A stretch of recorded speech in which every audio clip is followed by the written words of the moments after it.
ഇവിടെ visual merchandising supervisor ആയിട്ട് work ചെയ്യുന്നു.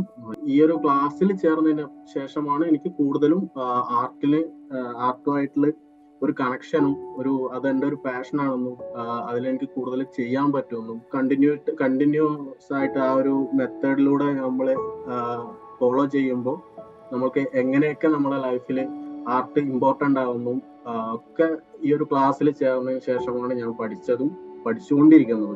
ഈ ഒരു ക്ലാസ്സിൽ ഞാനിപ്പോ ചേർന്നിട്ട് ഒരു 4 മാസമായിട്ടുള്ളൂ. ഈ ഒരു 4 മാസത്തിന് മുമ്പ് വരെ എന്നോട് ഇപ്പൊ ആരെങ്കിലും വന്ന നീ വരച്ചതെങ്കിലും ചിത്രം കാണിച്ചു തരുമോ എന്ന് ചോദിച്ചാൽ എൻ്റെ അടുത്ത് ഒരു ചിത്രം പോലും എടുക്കാൻ ഉണ്ടായിട്ടുണ്ട്. ഈ ഒരു ക്ലാസ്സിന് ചേർന്നതിന് ശേഷം എൻ്റെ കയ്യിൽ ഇപ്പൊ ഒരു 100 ചിത്രങ്ങളോളം അടുത്ത് ഇപ്പൊ എൻ്റെ കയ്യിലുണ്ട്. അത് ചെറുതും വലുതും ആയിക്കോട്ടെ. ഇപ്പം A6 പേപ്പറിൽ മുതൽ A3 പേപ്പർ വരെയുള്ള പിക്ചേഴ്സ് എൻ്റെ അടുത്ത് ഇപ്പൊ ഉണ്ട്. എനിക്ക് കാണിച്ചു കൊടുക്കാൻ പറ്റുന്ന രീതിയിൽ എൻ്റെ കയ്യിലുണ്ട്. ഒരു റെക്കോർഡിനുള്ള ക്ലാസ് അത് കാണാൻ നമ്മൾക്ക് വേണ്ട സമയത്ത് ചെയ്യാം. പക്ഷെ അത് ലൈഫിലേക്ക് എങ്ങനെ അത് എന്താ പറയാ നമ്മുടെ വെൽനെസ്സിന് വേണ്ടിയിട്ടും കൂടിയുള്ള കുറെ കാര്യങ്ങൾ ആ ഒരു ക്ലാസ്സിലൂടെ പറഞ്ഞു പോകുന്നുണ്ടെന്നും അത് ചിത്രകല മാത്രമായിട്ടുള്ള ഒരു ക്ലാസ് അല്ല എന്നൊക്കെ ഈ ഒരു ക്ലാസ്സിൽ ജോയിൻ ചെയ്തതിന് ശേഷമാണ് ഞാൻ മനസ്സിലാക്കിയതും പഠിച്ചതും. ഒരു നല്ലൊരു ടൈം ടേബിള്, ഒരു ഡിസിപ്ലിൻ, ആർട്ടിനെ എങ്ങനെ നമ്മൾക്ക് നോക്കിക്കാണാം, ഏത് തരത്തിൽ നമ്മൾ ആർട്ടിസ്റ്റിക് ബ്ലോക്ക് ഒക്കെ ഉള്ളത് നമുക്ക് എങ്ങനെ മാറ്റാം, എല്ലാ കാര്യങ്ങളും പറഞ്ഞതിന് ശേഷം മാത്രമാണ് നമ്മൾ എന്താണ് പഠിക്കുന്നതിലേക്ക് പോകുന്നത്. അത് വലിയൊരു കാര്യമാണ്. കാരണം എന്നെ പോലെ തന്നെ പല ചിന്തകൾ മാത്രമുള്ള ഒരുപാട് ആർട്ടിസ്റ്റ് വരയ്ക്കാൻ അറിയുന്ന ഒരു കാലത്ത് നല്ല രീതിയിൽ വരച്ച് പിന്നെ സാഹചര്യങ്ങൾ കൊണ്ട് ഉപേക്ഷിക്കേണ്ടി വന്ന ഒരുപാട് ആൾക്കാർക്ക് ഭയങ്കര മോട്ടിവേഷൻ തരുന്ന കുറച്ച് മൊഡ്യൂളുകളാണ് ആദ്യത്തെ കുറച്ച് ക്ലാസ്സുകൾ.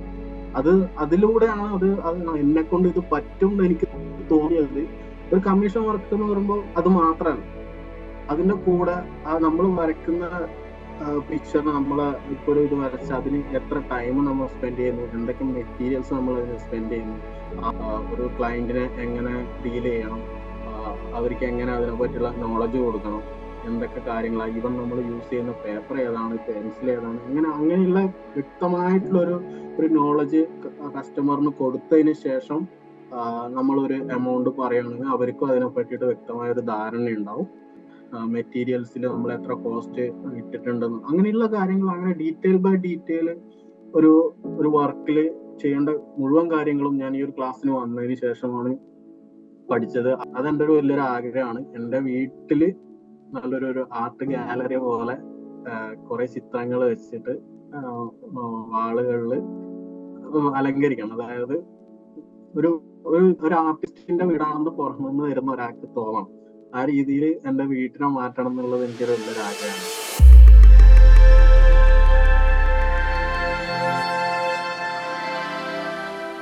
നമസ്കാരം. നമ്മുടെ ഓൺലൈൻ ക്ലാസ്സിൽ ജോയിൻ ചെയ്തുകൊണ്ട് നമ്മുടെ സ്റ്റുഡൻസ് കമ്മ്യൂണിറ്റി ആയ ക്രിയേറ്റിവിറ്റി ആൻഡ് വെൽനസ് ഹബിൻ്റെ പാർട്ടായി നിന്നുകൊണ്ട് സക്സസ് ക്രിയേറ്റ് ചെയ്യുന്ന സ്റ്റുഡൻസിൻ്റെ യാത്രയിലേക്ക് പുതിയൊരു എപ്പിസോഡിലേക്ക് എല്ലാവരെയും സ്വാഗതം ചെയ്യുന്നു. ഇന്ന് നമ്മോടൊപ്പം കുറച്ച് വ്യത്യസ്തമായിട്ടൊരു സ്റ്റുഡൻ്റാണ് ഉള്ളത്. അഭിലാഷാണ് നമ്മോടൊപ്പം ഉള്ളത്. നോർമലി ഡ്രോയിങ് ക്ലാസ്സിലോട്ട് വരുന്നവർ 2 തരത്തിൽ ക്ലാസ്സിലോട്ട് വരുന്നവരുണ്ട്. ഓൾറെഡി ഒന്നും വരയ്ക്കാൻ അറിയാതെ പഠിക്കണം, അല്ലെങ്കിൽ പ്യുവർ ബിഗിനർ സ്റ്റേജിൽ വരുന്നവരുണ്ട്. രണ്ടാമത്തെ കാറ്റഗറി എന്ന് പറയുന്നത് മുൻപ് വരച്ചിരുന്നവരും വരുന്നുണ്ട്. അപ്പോൾ അഭിലാഷ് രണ്ടാമത്തെ കാറ്റഗറിയാണ്, മുൻപ് വരച്ചിരുന്ന ഒരാളാണ്. അപ്പോൾ നമ്മുടെ ഓൺലൈൻ ക്ലാസ് വന്നതിന് ശേഷം ഓൾറെഡി വരയ്ക്കാൻ അറിയുന്നവർ നമ്മുടെ ഓൺലൈൻ ക്ലാസ്സിലോട്ട് വരുന്ന സമയത്ത് എങ്ങനെയാണ് ഇത് എക്സ്പീരിയൻസ് ചെയ്യുന്നുണ്ടാവുക എന്നുള്ള കാര്യങ്ങളൊക്കെ അഭിലാഷിൻ്റെ അടുത്ത് ചോദിച്ച് മനസ്സിലാക്കാനായിട്ട് സാധിക്കും. കൂടാതെ അഭിലാഷ് ഇപ്പോൾ നമ്മോടൊപ്പം വന്നിരിക്കുന്നത് റിവാർഡ് കരസ്ഥമാക്കിയിട്ടാണ്. കോൺഫിഡൻസ് അച്ചീവർ എന്ന് പറയുന്ന റിവാർഡ് നമ്മുടെ ഓൺലൈൻ ക്ലാസ്സിലോട്ട് വരുന്ന എല്ലാ സ്റ്റുഡൻസിനും അവരുടെ പഠനം ഒന്ന് എളുപ്പമാക്കാനും കുറച്ചും കൂടി രസകരമാക്കാനും റിവാർഡ് സിസ്റ്റം നമ്മൾ കൊടുക്കുന്നുണ്ട്. അതിൽ കുറേ ടാസ്കുകൾ കംപ്ലീറ്റ് ആകുമ്പോഴാണ് കോൺഫിഡൻസ് അച്ചീവർ എന്നുള്ള റിവാർഡ് കരസ്ഥമാക്കുന്നുണ്ടായിരിക്കുക. അപ്പോൾ അഭിലാഷിന് ആദ്യം കൺഗ്രാജുലേഷൻസ്. അപ്പോൾ നമുക്ക് സ്റ്റാർട്ട് ചെയ്യാം. ആദ്യം എവിടെ നിന്നാണ് വരുന്നത്, ഫാമിലി ബാക്ക്ഗ്രൗണ്ട് ഒക്കെ പറഞ്ഞുകൊണ്ടൊന്ന് സ്റ്റാർട്ട് ചെയ്തോളൂ. എൻ്റെ പേര് അഭിലാഷ്. ഞാൻ ഇപ്പോൾ വർക്ക് ചെയ്യുന്ന അബുദാബിയിലാണ്. നാട്ടില് കണ്ണൂരാണ് സ്വദേശം. ഇവിടെ വിഷ്വൽ മെർച്ചൻഡൈസിങ് സൂപ്പർവൈസർ ആയിട്ട് വർക്ക് ചെയ്യുന്നു. ഞാൻ പഠിച്ചതൊക്കെ ഫാഷൻ ടെക്നോളജിയാണ് ഞാൻ പഠിച്ചത്. ഇപ്പം ഒരു പ്രവാസ ജീവിതത്തിലേക്ക് കടന്നിട്ട് ഇപ്പൊ ഒരു 10 വർഷമായി. ഇപ്പം വീട്ടില് അച്ഛൻ, അമ്മ, പിന്നെ എനിക്ക് 2 ചേച്ചിമാരാണ്. പിന്നെ കല്യാണം കഴിഞ്ഞു, വൈഫും, പിന്നെ എനിക്കൊരു മോളും. ചിത്രകല എവിടെ മുതലേ സ്റ്റാർട്ട് ചെയ്ത്? ചെറുപ്പം മുതലേ വരയ്ക്കുമായിരുന്നു? ചിത്രകല ആക്ച്വലി ഞാൻ ചെറുപ്പം മുതലേ വരയ്ക്കുമെന്ന് വെച്ചാൽ ഞാനൊരു കണ്ടിന്യൂസ് ആയിട്ടൊരു വരയ്ക്കുന്ന ഒരാളൊന്നുമല്ല. വരയ്ക്കുമെന്ന് ചോദിച്ചാൽ വരയ്ക്കാൻ അറിയാം. അത് എനിക്ക് തോന്നുന്നു എനിക്ക് ജന്മനാ കിട്ടിയൊരു കഴിവാണെന്ന് എനിക്ക് തോന്നിയിട്ടുണ്ട്. കാരണം ഞാൻ പ്രാക്ടീസ് ചെയ്യാന്ന് വെച്ചാൽ എനിക്ക് കൂടുതലൊന്നും പ്രാക്ടീസ് ചെയ്തിട്ടുണ്ടായിരുന്നില്ല ഈ ക്ലാസ്സിൽ വരുന്നതിന് മുമ്പ് വരെ. സച്ചിൻ സാറിന്റെ ക്ലാസ്സിൽ ജോയിൻ ചെയ്തതിന് മുമ്പ് വരെ ഞാൻ മറ്റ് സ്ഥലങ്ങളിൽ നിന്ന് കണ്ടു പഠിച്ചതും കേട്ട് പഠിച്ച കാര്യങ്ങളും വരയ്ക്കും. പിന്നെ എന്തോ എനിക്കതൊന്നും ഒരു കാര്യങ്ങൾ നോക്കിയാൽ എനിക്കത് വരയ്ക്കാൻ പറ്റാറുണ്ട്. വരയായിട്ട് റിലേറ്റഡ് ആയിട്ട് പെട്ടെന്ന് ക്യാച്ച് ചെയ്യാൻ പറ്റാറുണ്ട് കാര്യങ്ങളൊക്കെ. അതുകൊണ്ട് പക്ഷെ ഞാൻ ഈ സച്ചിൻ സാറിന്റെ ക്ലാസ്സിൽ ചേരുന്നതിന് മുമ്പ് വരെ ഞാനൊരു അധ്യാപകന്റെ കീഴിൽ ഞാൻ ചിത്രകല അഭ്യസിച്ചിട്ടില്ല. പഠിക്കണമെന്ന് ഒരുപാട് ആഗ്രഹങ്ങൾ ഉണ്ടായിരുന്നു മുമ്പേ.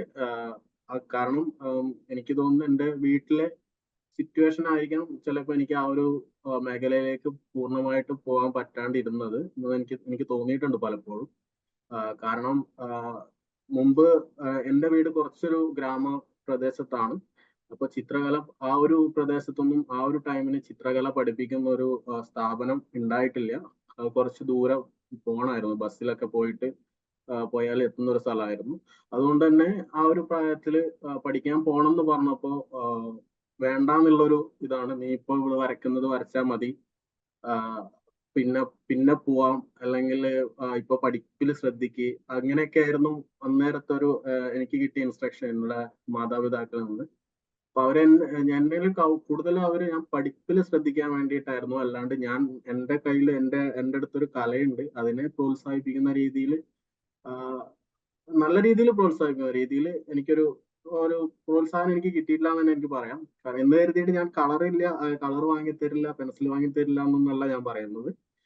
എനിക്കൊരു അധ്യാപകന്റെ കീഴിൽ നിന്ന് വിദ്യ അഭ്യസിക്കേണ്ട സമയത്ത് അത് അഭ്യസിക്കുക തന്നെ വേണം. ഒരിക്കലും അതിലൊരു ഡിലേ അല്ലെങ്കിൽ ഞാൻ ഒറ്റയ്ക്ക് പഠിച്ചോളാം എന്നൊന്നും വിചാരിച്ച് ഒരിക്കലും ആരും നിൽക്കരുത്. അങ്ങനെ പഠിക്കുന്നവരുണ്ട്, ഇല്ല എന്ന് ഞാൻ പറയുന്നില്ല. പക്ഷെ അതിൽ നമ്മൾ ഒരുപാട് ടൈം എടുക്കും ആ പഠിച്ചു വരാനും. നമ്മൾക്ക് ഒരു പൂർണ്ണ ഒരു കോൺഫിഡൻസ് ഇല്ല എന്നുള്ളത് ഞാനൊരു ഉദാഹരണമാണ്.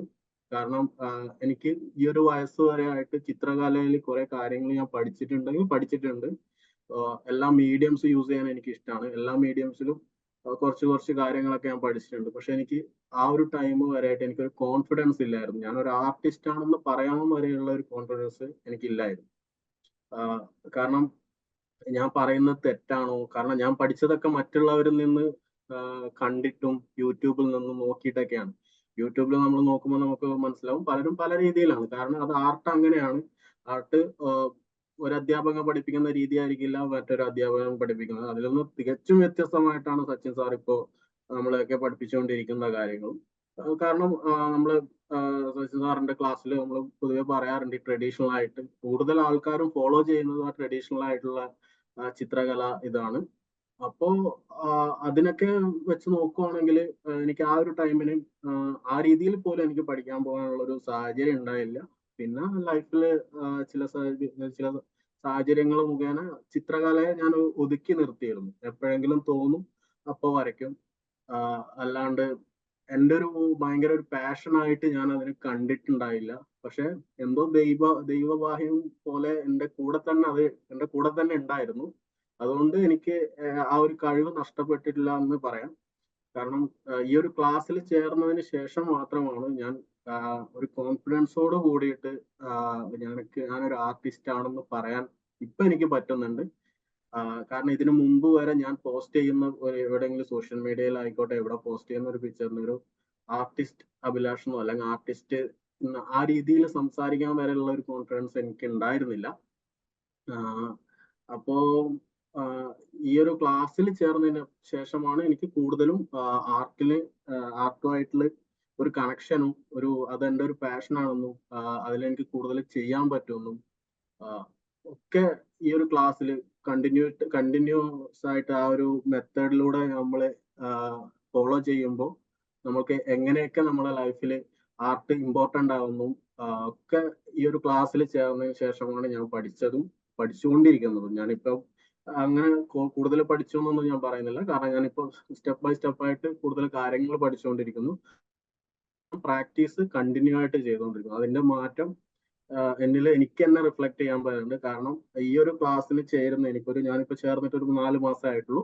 ഈ ഒരു 4 മാസത്തിന് മുമ്പ് വരെ എന്നോട് ഇപ്പൊ ആരെങ്കിലും വന്ന നീ വരച്ച ഏതെങ്കിലും ചിത്രം കാണിച്ചു തരുമോ എന്ന് ചോദിച്ചാൽ എൻ്റെ അടുത്ത് ഒരു ചിത്രം പോലും എടുക്കാൻ ഉണ്ടായിട്ടുണ്ട്. ഈ ഒരു ക്ലാസ്സിന് ചേർന്നതിന് ശേഷം എൻ്റെ കയ്യിൽ ഇപ്പൊ ഒരു 100 ചിത്രങ്ങളോളം അടുത്ത് ഇപ്പൊ എൻ്റെ കയ്യിലുണ്ട്. അത് ചെറുതും വലുതും ആയിക്കോട്ടെ. ഇപ്പം A6 പേപ്പറിൽ മുതൽ A3 പേപ്പർ വരെയുള്ള പിക്ചേഴ്സ് എൻ്റെ എൻ്റെ അടുത്ത് ഇപ്പൊ ഉണ്ട്. എനിക്ക് കാണിച്ചു കൊടുക്കാൻ പറ്റുന്ന രീതിയിൽ എൻ്റെ കയ്യിലുണ്ട്. അപ്പൊ അതൊക്കെ എനിക്കൊരു വലിയൊരു നേട്ടമായിട്ട് തന്നെ ഈ ഒരു ചെറിയൊരു കാലയളവിൽ വലിയൊരു നേട്ടമായിട്ട് എനിക്ക് തോന്നുന്നുണ്ട്. പിന്നെ ഇതൊക്കെയാണ് എന്നെ പറ്റിയിട്ടുള്ള ഒരു ഇൻട്രൊഡക്ഷൻ ഉള്ളത്. അഭിലാഷ് അടുത്ത് സംസാരിക്കുമ്പോണ്ടല്ലോ നമുക്ക് നോർമലി ഒരുപാട് എൻക്വയറി വരാറുണ്ട്. അഭിലാഷിന്റെ ഏജിലുള്ളവർ കൂടുതൽ എൻക്വയറി ചെയ്യാറുണ്ട്. അപ്പൊ അവരുടെയൊക്കെ സെയിം അവസ്ഥയിലൂടെ കടന്നു വന്നവരുണ്ട്. ചെറുപ്പത്തിൽ ആർട്ട് പഠിക്കണമെന്ന് ആഗ്രഹിച്ച് പല സാഹചര്യം കാരണം പഠിക്കാൻ പറ്റാതെ ഒരു ഓൺലൈൻ ക്ലാസ് കാണുമ്പോൾ ഇവിടെ പഠിച്ചാലോ എന്ന് ആഗ്രഹിച്ച് വരുന്നവരുണ്ട്. അപ്പോൾ അതിൽ പലർക്കും പടം വര മാത്രം പഠിച്ചാൽ മതി എന്നുള്ള ആഗ്രഹമുള്ളവരുണ്ട്. ചിലർ കമ്മീഷൻ വർക്ക് ചെയ്യാൻ വേണ്ടി വരുന്നവരുണ്ട്. ചിലർ ആർട്ടിലൂടെ സന്തോഷം കണ്ടെത്താനായിട്ട് വേണ്ടി വരുന്നവരുണ്ട്. പക്ഷേ ഈ ഡിസിഷൻ ഭയങ്കര ഇമ്പോർട്ടൻ്റ് ആണ്. ഇതിൽ ജോയിൻ ചെയ്യുക എന്ന് പറയുന്ന ഡിസിഷൻ ഉണ്ടല്ലോ, ശരിക്കും നമ്മുടെ ഓൺലൈൻ ക്ലാസ് പുറത്തേക്ക് കാണുന്നവർക്ക് ഞാൻ വളരെ മിനിമൽ ആയിട്ടുള്ള എക്സ്പെക്റ്റേഷനാണ് കൊടുക്കാറുള്ളൂ. റെക്കോർഡ് ക്ലാസ്സുകളുണ്ട്, ഇത്ര ഇത്ര കോഴ്സുകളുണ്ട്, വീക്ക്ലി മീറ്റിംഗ് ഉണ്ട്, അങ്ങനെ ജനറൽ ആയിട്ട് ഞാൻ പറയാറുള്ളൂ. പക്ഷേ ഇതിൽ ജോയിൻ ചെയ്ത് വന്നു കഴിഞ്ഞാൽ മാത്രമേ ഒരു കമ്മ്യൂണിറ്റി ലേണിങ്ങിൻ്റെ ഫീല് നമുക്ക് കിട്ടുകയുള്ളൂ. നമ്മൾ ഡ്രോയിങ് മാത്രമല്ലല്ലോ പഠിപ്പിക്കുന്നത്. അപ്പം അത്തരത്തിൽ അഭിലാഷിൻ്റെ പ്രായത്തിലുള്ളവർക്ക്, അഭിലാഷിൻ്റെ സെയിം ഇഷ്യൂസ് ചെറുപ്പത്തിൽ അനുഭവിച്ചു വരുന്നവർക്ക് ഒരു ഓൺലൈൻ ക്ലാസ്സിൽ പങ്കെടുക്കുന്ന സമയത്ത് ഇതിലൂടെ കിട്ടിയ എക്സ്പീരിയൻസ് ഒന്ന് ഷെയർ ചെയ്യാവോ? ഇതിൽ എത്രത്തോളം ഡിഫറൻസ്, അതായത് അഡ്മിഷൻ എടുക്കുന്ന സമയത്ത് അഭിലാഷ് മനസ്സിലും കുറേ ക്വസ്റ്റ്യൻസ് ഉണ്ടായിരിക്കും. ഇതിൻ്റെ അകത്ത് ജോയിൻ ചെയ്യേണ്ട ആവശ്യമുണ്ടോ, എനിക്കിത് വർക്കൗട്ട് ആവോ, എനിക്കിത് പ്രാക്ടീസ് ചെയ്യാൻ പറ്റുമോ, ഓൺലൈനിലൂടെ ആർട്ട് പഠിക്കാൻ പറ്റുമോ?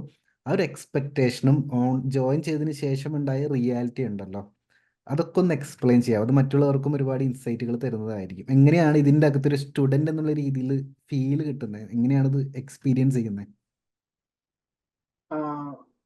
അത് എനിക്ക് പറയാമെന്ന് വെച്ചാൽ അത് നമ്മൾ വിചാരിക്കുന്ന ഒരു രീതിയല്ല ഇതിന്റെ ഉള്ളിലേക്ക് നമ്മൾ വരുമ്പോൾ ഫീല് കിട്ടുന്നത്. അത് ടോട്ടലി ഡിഫറെന്റ് ആണ്. നമ്മൾ പുറമേ നിന്ന് നോക്കുന്ന ഒരാൾക്ക് ഇതൊരു ഓൺലൈൻ ക്ലാസ് എന്താണോ മറ്റുള്ളവർ ചെയ്യുന്നത് അതുപോലെയുള്ള ഒരു ഓൺലൈൻ ക്ലാസ് എന്നുള്ള രീതിയിൽ അങ്ങനെ ചിന്തിച്ച ഒരാൾ തന്നെയാണ് ഞാനും. പക്ഷെ സച്ചിൻ സാറിനെ പറ്റിയിട്ട് മുമ്പേ എനിക്ക് അറിയായിരുന്നു. സച്ചിൻ സാറിന്റെ വീഡിയോസ് ഞാൻ കാണാറുണ്ടായിരുന്നു യൂട്യൂബിനെ പറ്റിയിട്ട്. ആ ഒരു മുഖം, ആ ഒരു ബ്രാൻഡ് അതെനിക്ക് മുമ്പേ അറിയുന്ന ഒരു വ്യക്തിയായിരുന്നു. അതുകൊണ്ട് തന്നെ പക്ഷെ ഈ ഒരു ക്ലാസ്സിനെ പറ്റിയിട്ട് ഇത് ഇന്നതാണ് എന്നുള്ളതൊന്നും എനിക്കൊരു വ്യക്തമായ ഒരു ധാരണ ഒന്നും ഉണ്ടായില്ല. ഞാനിത് ചേർന്നാൽ തന്നെ ഞാനിത് എങ്ങനെയാണ് കംപ്ലീറ്റ് ചെയ്യുക, ഞാനിത് എങ്ങനെയാണ് പഠിച്ചെടുക്കുക ഈ ഒരു തിരക്കിന്റെ ഇടയിൽ. കാരണം വർക്കും കാര്യങ്ങളൊക്കെ ഭയങ്കര ബിസിയാണ്. ഇവിടെ വന്നാലും റൂമിൽ വരുമ്പോൾ ഒരു ടയർഡ്നെസ്സും കാര്യങ്ങളും ആ രീതിയിലായിരുന്നു ലൈഫ് പോയിക്കൊണ്ടിരുന്നത്. അപ്പോൾ ഇതെനിക്ക് സൂട്ടാവോ, ഞാൻ ഈ ഒരു പ്രായത്തിൽ എടുക്കുന്ന ഒരു തീരുമാനമാണോ എന്നൊക്കെ ഞാൻ ചിന്തിച്ചിട്ടുണ്ട്. മറ്റൊന്നും കൊണ്ടല്ല, ഞാൻ എന്നെക്കാട്ടും ചെറിയ കുട്ടികൾ നല്ല രീതിയിൽ വരക്കുമ്പോൾ ഞാൻ പലപ്പോഴും എനിക്ക് തോന്നിയിട്ടുണ്ട്, ഞാൻ ആ ഒരു പ്രായത്തിൽ ഞാൻ പഠിച്ചിരുന്ന എനിക്ക് ഈ ഒരു ഇതിനെക്കാട്ടും നല്ല രീതിയിൽ എനിക്കും വരക്കാമായിരുന്നല്ലോ എന്നുള്ളതൊക്കെ ഞാൻ ഇങ്ങനെ ചിന്തിക്കും. ഞാൻ കൂടുതൽ എൻ്റെ ചിന്തകൾ മാത്രമായിരുന്നു ബാക്കിയായിരുന്നു. അതായത് പ്രവൃത്തിയിൽ ഒന്നും ഇല്ലായിരുന്നു. കൂടുതലും ഞാൻ ആർട്ടിനെ പറ്റി ഇങ്ങനെ ചിന്തിക്കും. എനിക്കത് വരക്കാൻ പറ്റുമല്ലോ, ഒരാൾ വരച്ച ചിത്രം അതെനിക്ക് വരക്കാൻ പറ്റുമല്ലോ എന്നുള്ളൊരു ചിന്ത എൻ്റെ മനസ്സിലുണ്ട്. പക്ഷെ പുറത്തേക്കില്ല, വരക്കില്ല. കാരണം അന്നേരം ഞാൻ കുറെ എക്സ്ക്യൂസുകളായിരുന്നു ഞാൻ കൂടുതലും കണ്ടെത്തിക്കൊണ്ടിരുന്നത്.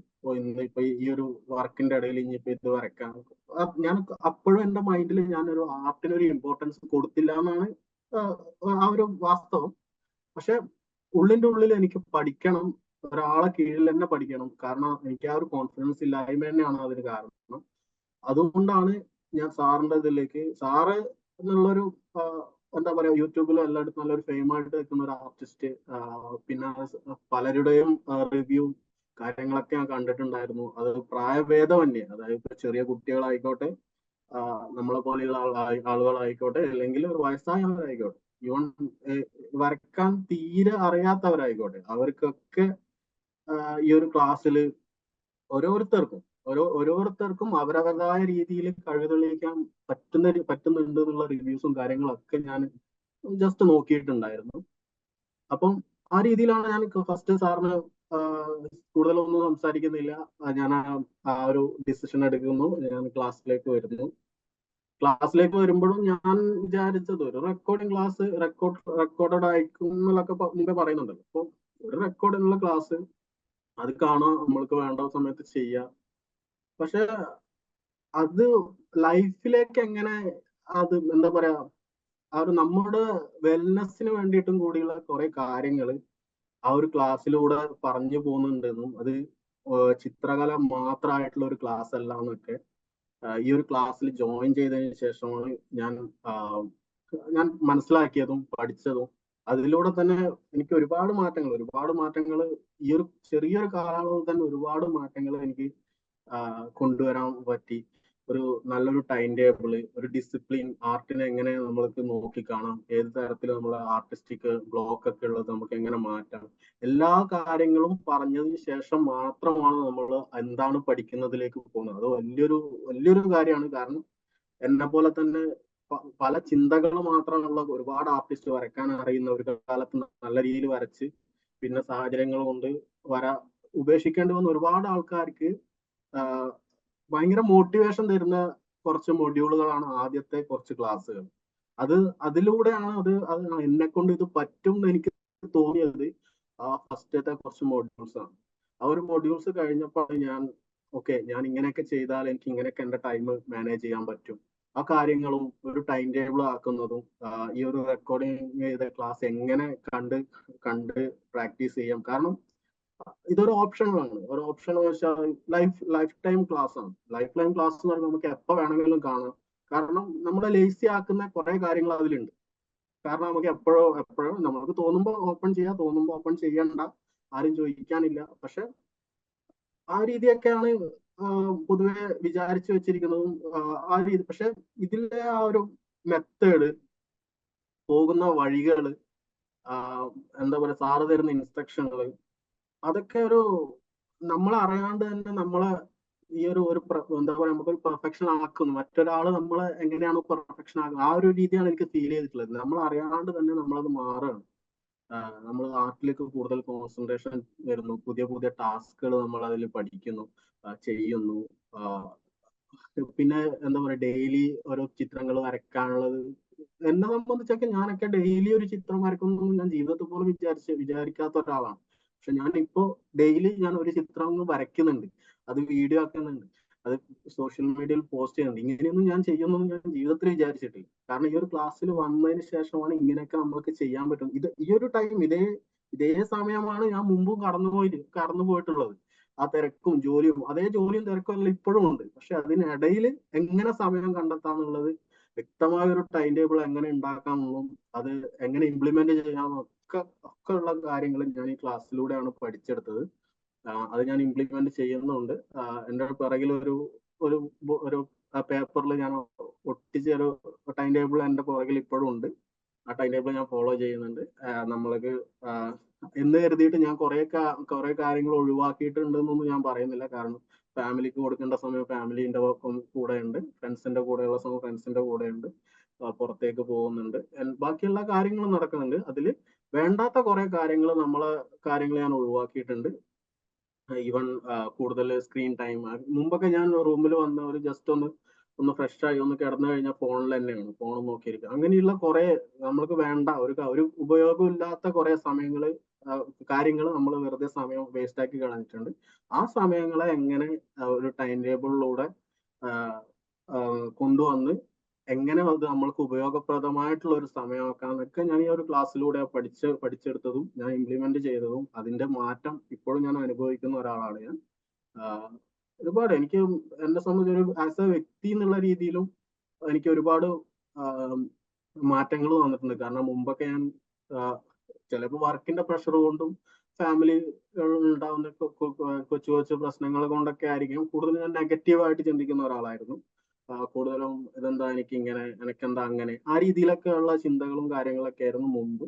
പക്ഷെ ഈ ഒരു ക്ലാസ്സിൽ ചേർന്നപ്പോൾ അങ്ങനെയുള്ള ചിന്തകൾ കുറഞ്ഞു. കാരണം അതിന് സമയമില്ല. കാരണം നമ്മളെ സമയം കറക്റ്റ് ആയിട്ട് ഓരോന്നിനും മാറ്റി വെച്ചിട്ടുണ്ട്. അപ്പൊ നമ്മൾക്ക് വേറൊന്നിനെ പറ്റിയിട്ടോ അല്ലെങ്കിൽ വേണ്ടാത്തൊരു കാര്യത്തിനെ പറ്റി ചിന്തിക്കാനുള്ള ഒരു സമയം അവിടെ ഇല്ല. കാരണം നമ്മൾക്കറിയാം ഇന്ന് എന്റെ ദിവസം ഇങ്ങനെയാണ്, ഇന്ന് പോവും. ഷോപ്പിൽ പോയാൽ ഷോപ്പ് നമ്മൾക്ക് ബിസിനസ് ആണ്. അപ്പം അവിടെ നമ്മൾ ചിലപ്പം അൺപ്രഡിക്റ്റബിൾ ആയിട്ടുള്ള കാര്യങ്ങളൊക്കെ നടന്നു വരും. അപ്പൊ അത് ആ രീതിയിൽ മാത്രം എടുത്ത് അതൊരിക്കലും എന്റെ പേഴ്സണൽ ലൈഫിലേക്ക് കൊണ്ടുവരാണ്ട് അത് എന്താ പറയാ, ഒരു വർക്ക് ലൈഫ് ആയിട്ടും എന്റെ പേഴ്സണൽ ലൈഫായിട്ടും ആ പേഴ്സണൽ ലൈഫിലെ സമയങ്ങൾ എങ്ങനെ എനിക്ക് ഇഷ്ടപ്പെട്ട ഒരു ഒരു ആർട്ടിലേക്ക് കൊണ്ടുവരാന്നൊക്കെ കറക്റ്റ് ആയിട്ടുള്ള ഒരു മെത്തഡും കാര്യങ്ങളൊക്കെ ഞാൻ ഈ ഒരു ക്ലാസ്സിലൂടെയും ആ ഒരു ടൈം ടേബിള് ഇതാക്കിയതിലൂടെയും പിന്നെ ഈ ഒരു ക്ലാസ് കണ്ട് എന്താ പറയാ കാണാനെടുക്കുന്ന സമയങ്ങളും ഒക്കെ എനിക്ക് ഈ ഒരു ക്ലാസ്സിലൂടെ അത് ഭയങ്കര ഒരു എക്സ്പീരിയൻസ്. അത് എക്സ്പീരിയൻസ് നമുക്കിപ്പോ ഒരു പറഞ്ഞറിയിക്കാൻ പറ്റും. ഓരോരാൾക്ക് ഓരോ രീതിയിലാണ് അത് എക്സ്പീരിയൻസ് ആവുന്നത്. കാരണം ഒന്നും അറിയാത്തവരൊക്കെ നമ്മളിപ്പോ നമ്മളെ ഫേസ്ബുക്ക് കമ്മ്യൂണിറ്റിയിൽ നോക്കിയാൽ നമുക്ക് മനസ്സിലാവും. വരയിലേക്ക് ജസ്റ്റ് ഒരു ബിഗിനർ ആയിട്ടുള്ളവരൊക്കെ ഭയങ്കര ആക്റ്റീവ് ആയിട്ടാണ്, ഭയങ്കര ഒരു എന്താ പറയാ, ഭയങ്കര സന്തോഷമാണ്. അവര് ചെറിയൊരു കൊച്ചു ചിത്രം വരച്ചാൽ അവർക്ക് ഭയങ്കര സന്തോഷമാണ്. ആ ഒരു സന്തോഷം തരുന്നത് ഈ ഒരു ക്ലാസ്സിലെ ആ ഒരു മെന്റാലിറ്റി, ഒറ്റൊരു ലക്ഷ്യത്തോടെ നിൽക്കുന്ന ഒരു കൂട്ടം ആൾക്കാരിൽ നിന്നും മാത്രമാണ്. കാരണം അങ്ങോട്ടും ഇങ്ങോട്ടും പരസ്പരം സപ്പോർട്ട് ചെയ്യുന്നതും എന്താ പറയാ സാർ, ഒരു ഭയങ്കര ഒരു കമ്മ്യൂണിറ്റിയാണ്. ആ ഒരു കമ്മ്യൂണിറ്റി, ഇത്രയും ഒരു ആർട്ടുള്ള ഒരു കമ്മ്യൂണിറ്റിയിൽ നിന്ന് ഒരു അംഗമാകാൻ പറ്റുന്നവരെ ഞാൻ ജീവിതത്തിൽ വിശ്വസിച്ചില്ല.